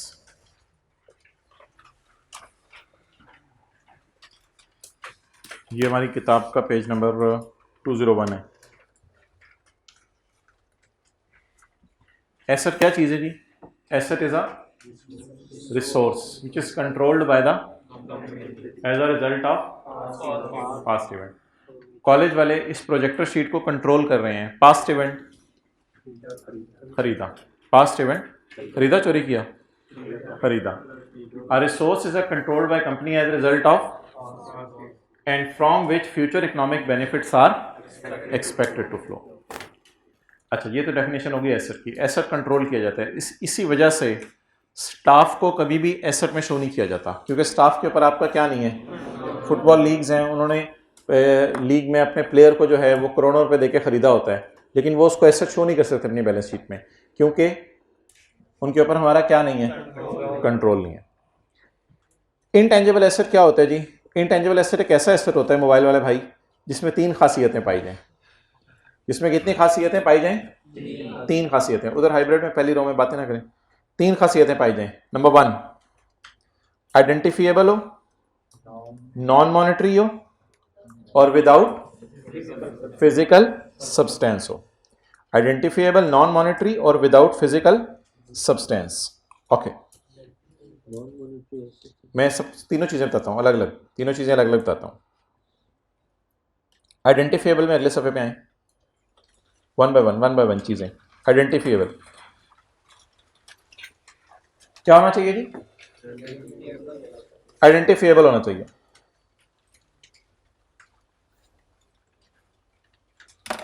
चीज़ की शनाख्त कैसे होती है, आइडेंटिफाई कैसे होती है?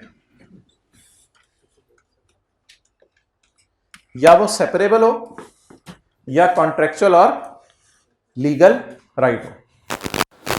सेपरेबल हो, ये अजीब सी मिसाल एक देने लगा हूं।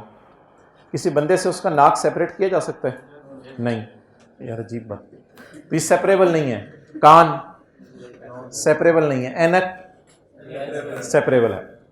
अच्छा, अब अगर मैं एक कंपनी की बात करूं तो कंपनी के पास एक सॉफ्टवेयर है। क्या ये सॉफ्टवेयर अगर बेचना हो तो ये सेपरेबल है? बिल्कुल। कंपनी सॉफ्टवेयर को क्या कर सकती है? बेच सकती है। कंपनी सॉफ्टवेयर को क्या कर सकती है? क्या उसके लिए पूरी कंपनी बेचनी पड़ेगी? पूरी कंपनी बेचनी पड़ेगी या सेपरेट करके बेचा जा सकता है?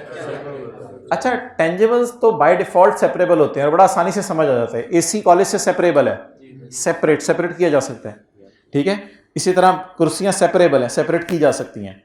तो टेंजिबल्स तो बड़ा क्लियरली पता चलते हैं सेपरेबल हैं, लेकिन इनटेंजिबल्स भी क्या होने चाहिए?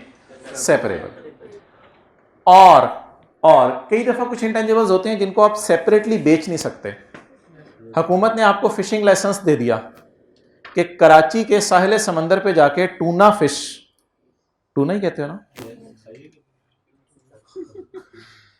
टूना फिश को आप जो है वो शिकार कर सकते हैं, और कोई फिश आई तो उसे वापस डाल देना है अंदर, टूना अगर आई ना तो उसको पकड़ लेना है। और अगले 1 साल तक या 2 साल तक या 3 साल तक हम आपको ये राइट दे रहे हैं कि आप जाके फिशिंग कर सकते हैं। ये जो राइट है, क्या आप इसको बेच सकते हैं? हो सकता है गवर्नमेंट कहे ये नॉन ट्रांसफरेबल है, आप इसको बेच, लेकिन क्या ये कॉन्ट्रेक्चुअल या लीगल राइट में की डेफिनेशन में फॉल करते हैं? बिल्कुल, ये कॉन्ट्रेक्चुअली एक राइट है। अब अगर उधर और कोई टूना निकालने आया होगा तो हम उस टूना को टूना करा देंगे और हम कहेंगे भाईजान भाग इधर से, you are not allowed to cut tuna from here. You understand Punjabi? आपको टूना निकालने की इजाजत नहीं है, सिर्फ टूना निकालने की इजाजत हमें है। अच्छा, तो आइडेंटिफिएबल में 2 बातें बता दें जरा, या चीज क्या हो? सेपरेबल हो, या कॉन्ट्रेक्चुअल या लीगल राइट हो। Must be separable means it can be divided from the company and sold, transferred, licensed, rented out, exchange. Example given, patent rights, copyrights होते हैं कुछ लोगों के। जंग अखबार का कॉपीराइट है, हो सकता है वो किसी को बेच दे। आपने कोई ब्रांड्स परचेज किए हुए, उनको आप आगे किसी को बेच सकते हैं। ये सारी डिस्कशंस आएंगी, ब्रांड क्या होते हैं, ये सारी चीजें क्या होती हैं। अच्छा, मस्ट अराइज फ्रॉम कॉन्ट्रेक्चुअल और other regardless of whether those rights are transferable or separable from the entity or from the other rights and obligations। क्या मतलब? कॉन्ट्रेक्चुअल या लीगल राइट भी आइडेंटिफिएबल है। क्यों? इससे फर्क नहीं पड़ता कि वो राइट ट्रांसफरेबल है या नहीं है। हो सकता है गवर्नमेंट आपको ट्रांसफर करने की इजाजत दे दे, हो सकता है ना दे इजाजत या ना दे, इससे फर्क नहीं पड़ता। जब वो राइट आपके पास है तो यू ओन एन इनटेंजिबल, और आप उस कागज को पकड़ के इसकी शनाख्त कर सकते हैं। और इसकी शनाख्त ना सिर्फ उस कागज को पकड़ के कर सकते हैं बल्कि अदर राइट से भी अलग है ये। क्योंकि अगर आपके पास असलहे का लाइसेंस है तो उसको आप अलग हाथ में पकड़ सकते हैं और फिशिंग लाइसेंस को अलग हाथ में पकड़ सकते हैं, और उन दोनों के अंदर पावर्स अलग अलग हैं। और आपने फिशिंग में वो वाला यूज नहीं करना कि बंदूक लेके छट छट छट मछलियों को मार रहे हो। वो फिशिंग लाइसेंस अलग है और असलहे का लाइसेंस अलग है। तो ये राइट्स अपने अंदर भी अलग अलग होते हैं। और दूसरा, जरूरी नहीं इनको हम बेचें, हो सकता है बेचने की इजाजत हो। तो अगर कभी पेपर में आ जाए एक ऐसा इंटेंजिबल है जिसको बेचने की इजाजत नहीं है, तो क्या वो इंटेंजिबल ही नहीं होगा? नहीं, that will be considered as intangible, though it is not separable. Separately बेचा नहीं जा सकता, but it is a contractual और लीगल राइट। तो आइडेंटिफाई होने के लिए दोनों में से कौन सी एक बात भी पाई जाए तो काफी है, या वो लीगल राइट हो। लीगल राइट अगर बेचने की इजाजत है तो भी ठीक है, अगर नहीं बेच सकते तो भी कोई फर्क। रिगार्डलेस का मतलब पता ना, रिगार्डलेस का, चाहे ऐसा हो चाहे ना हो, इससे कोई फर्क नहीं पड़ता। अच्छा जी, पहली बात आप बता दें जी, इंटेंजिबल में क्या खासियत है? आइडेंटिफिएबल हो, बीइंग सेपरेबल, और अच्छा जी दूसरी बात क्या हो? नॉन मॉनेटरी हो। शेख कोई पैसे पूछे हैं? मैंने लाया आज। ये क्या है? मनी, पैसे। अच्छा, ये मॉनेटरी, ये मनी है? Is it money? पैसे? हाँ, इसको बेच के पैसे आ सकते हैं, वो अलग बात है। ये अपने अंदर मनी है। अच्छा, इसी तरह calculator, is it a monetary item? It is a monetary item. अच्छा, मॉनेटरी और नॉन मॉनेटरी की डिटेल हमने IAS 21 में पढ़नी है, लेकिन फिलहाल आप समझ लें it is money, so it is a monetary item. लेकिन जो आपकी लैंड बिल्डिंग है डेट इज अ, हालांकि IAS 16 में आपने कुछ ऐसा नहीं पढ़ा था, लेकिन वो आज मैं बता रहा हूं आपको। Property plant and equipment is a and intangible software is also a non money. हाँ, ये बात अलग है कि आप उसको बेच के कभी फायदा कमा ले और पैसे आ जाए, लेकिन जब तक आपके पास इनटेंजिबल पड़ा है, दैट इज मनी और नॉन मनी। मनी कहां नजर आ रही होती है? बैलेंस शीट में, करंट एसेट्स में, cash and bank, monetary items. और बैलेंस शीट में हमने देखा था अभी पीपी, ये सारी चीजें हम पढ़ेंगे, इनमें थोड़ी सी डिस्कशन भी होगी आने वाले दिनों में कि पीपी भी नॉन मॉनेटरी है, इनटेंजिबल्स भी नॉन मॉनेटरी हैं, ये मनी नहीं है। दो बातें होगी। अच्छा, तीसरी और आखिरी बात, इनटेंजिबल की खासियत बताएं। विदाउट, इसको फिजिकली टच, इसके अंदर एक आपसे बहस की थी अगर आपको याद हो शुरू में। हाँ, सीडी को तो टच किया जा सकता है, फिशिंग लाइसेंस को भी टच किया जा सकता है, तो इसने क्यों लिखा हुआ है फिजिकली टच नहीं किया जा सकता?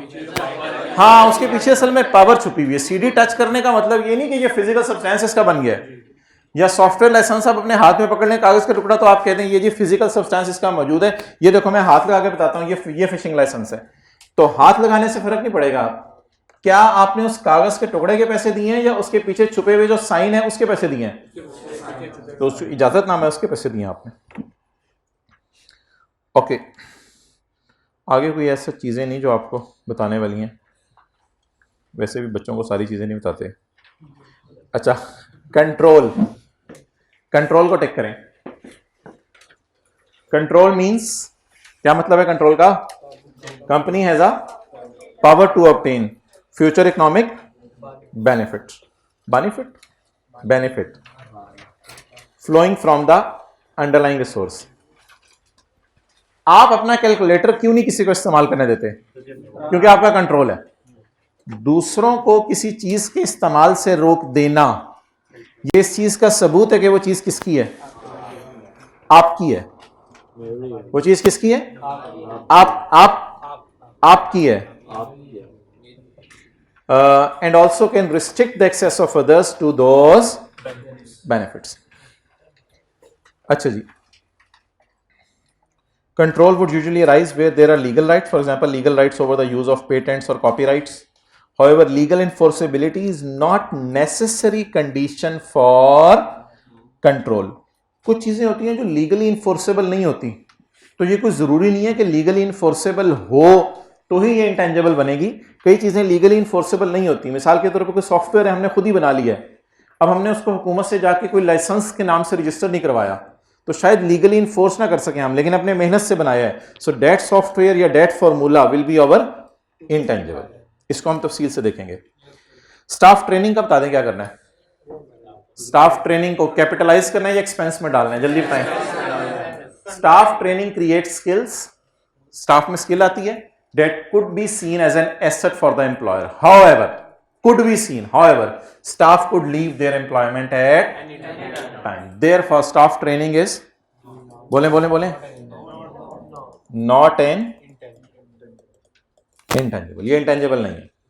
स्टाफ ट्रेनिंग को हमेशा कहां डालना है? एक्सपेंस में डालना है या एसेट के कॉस्ट में ऐड करना है? एक्सपेंस में डालना है। कस्टमर लिस्ट्स बताएं क्या होती हैं? कस्टमर लिस्ट्स, और क्या कस्टमर लिस्ट से फ्यूचर में फायदा आता है?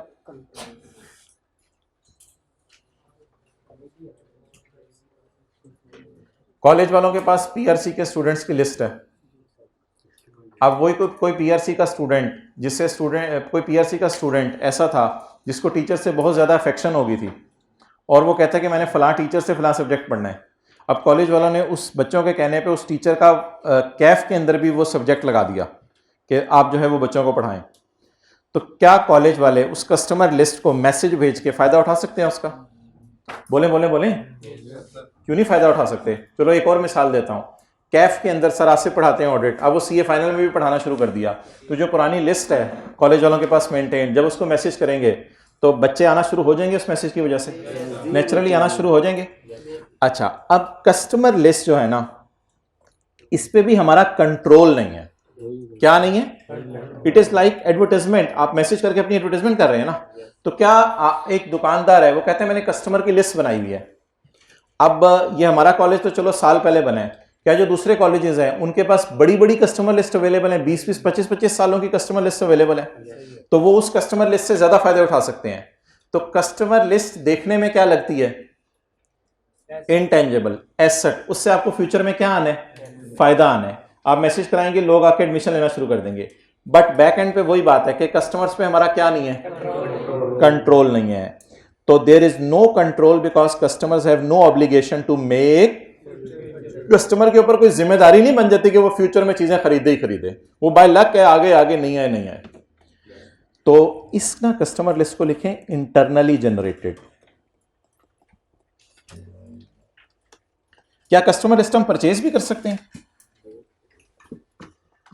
ये तो इंटरनली जनरेटेड की मैंने बात की है। क्या कस्टमर लिस्ट को हम परचेज भी कर सकते हैं? कर सकते हैं।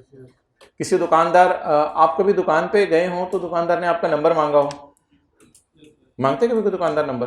चलिए छोड़े, आप किसी अस्पताल में इलाज कराने गए हो, अस्पताल वालों ने आपका नंबर मांगा हो, हाथ खड़ा करके बताएं, आप उन्होंने नंबर मांगा। अब ये जो नंबर मांगते हैं तो वो क्या मेंटेन कर रहे होते हैं? रिकॉर्ड मेंटेन कर रहे होते हैं। अब कोई वो अस्पताल बंद होने वाला है और कोई नया अस्पताल उधर आ रहा है, क्या वो नया अस्पताल पुराने अस्पताल को पैसे दे के कस्टमर लिस्ट खरीद सकता है? खरीद सकता है, बिल्कुल खरीद सकता है। करोड़ 2 करोड़ रुपया दे दे और खरीद ले। तो परचेज्ड कस्टमर लिस्ट को हम पढ़ेंगे, वो इंटेंजिबल है, लेकिन इंटरनली जनरेट इंटेंजिबल नहीं है। फर्क बताएं इंटरनली जनरेट और परचेज्ड के अंदर, फर्क बताएं। अब मिसाल के तौर पे एक कंपनी है टोयोटा करोला, अजीब सी मिसाल दे रहा हूं, उसने कस्टमर लिस्ट बनाई हुई है, बनाई हुई है कस्टमर लिस्ट। अच्छा, उसके पास कस्टमर लिस्ट अवेलेबल है। क्या उसके पास उन लोगों की लिस्ट अवेलेबल है जो लोग गाड़ियां खरीद सकते हैं और हाई क्लास है? हाँ हाँ, जो गाड़ियां खरीद के गए हैं उन्हीं की लिस्ट अवेलेबल है ना। वो फ्यूचर में भी खरीद सकते हैं गाड़ी, जिसने आज खरीदी है वो कल भी खरीद सकते हैं, गाड़ी नहीं खरीद सकता। टोयोटा वाले कहें हम कारोबार बंद कर रहे हैं, तो किया गाड़ी वाले हैं और किया वाले कहें कि आप ऐसा करो अपने कस्टमर्स की लिस्ट फिर हमें दे दो, क्योंकि ऐसे हम एडवर्टाइजमेंट करेंगे तो टारगेटेड नहीं होगी, हम टारगेट ऑडियंस को जो है वो भेजना चाहते हैं। तो ऐसी सूरत के अंदर क्या वो उस कस्टमर लिस्ट को यूज कर सकते हैं? तो टोयोटा करोला के लिए वो कस्टमर लिस्ट खुद क्या होगी? इंटेंजिबल नहीं होगी। क्यों? इंटरनली जनरेट की है। और किया के लिए वो क्यों? चलें आज की क्लास को यहां खत्म करते हैं, ये बात लिख लें आप। Purchased this customer list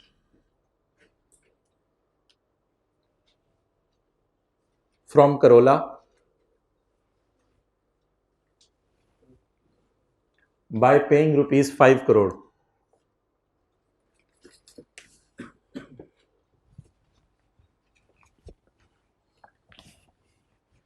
Now,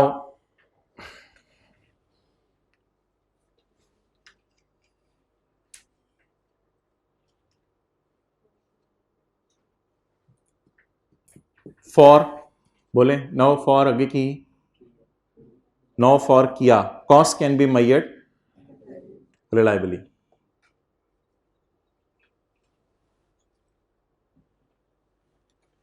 so this purchased asset, purchase या internally generated? So this purchased asset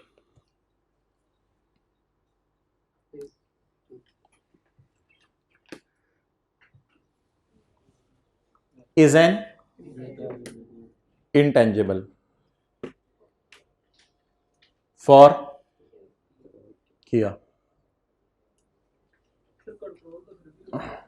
नहीं, वो कंट्रोल की यहां वो पैसे तभी देगा जब उसको फ्यूचर में आने की, वरना कोई पागल नहीं है 5 करोड़ का दे दे। एक उम्मीद है, स्टैंडर्ड ने कस्टमर लिस्ट परचेज को वाजे तौर पे कह दिया है कि अगर परचेज है तो इंटेंजिबल है। स्टैंडर्ड में वाजे तौर पे लिख दिया गया, अगर इफ इट इज परचेज तो इंटेंजिबल है। अब वैसे जो चीज़ मैंने मना किया रिकॉर्ड करने से, दैट इज एडवर्टाइजमेंट। जनरल जो एडवर्टाइजमेंट्स होती हैं हमारी, उसको कैपिटलाइज नहीं करना, लेकिन अगर आप कस्टमर लिस्ट बाय कर रहे हैं दैट इज एन इंटेंजिबल। ठीक है, होमवर्क कुछ भी नहीं है, MCC को आप पढ़ के आइएगा जो किया। ओके।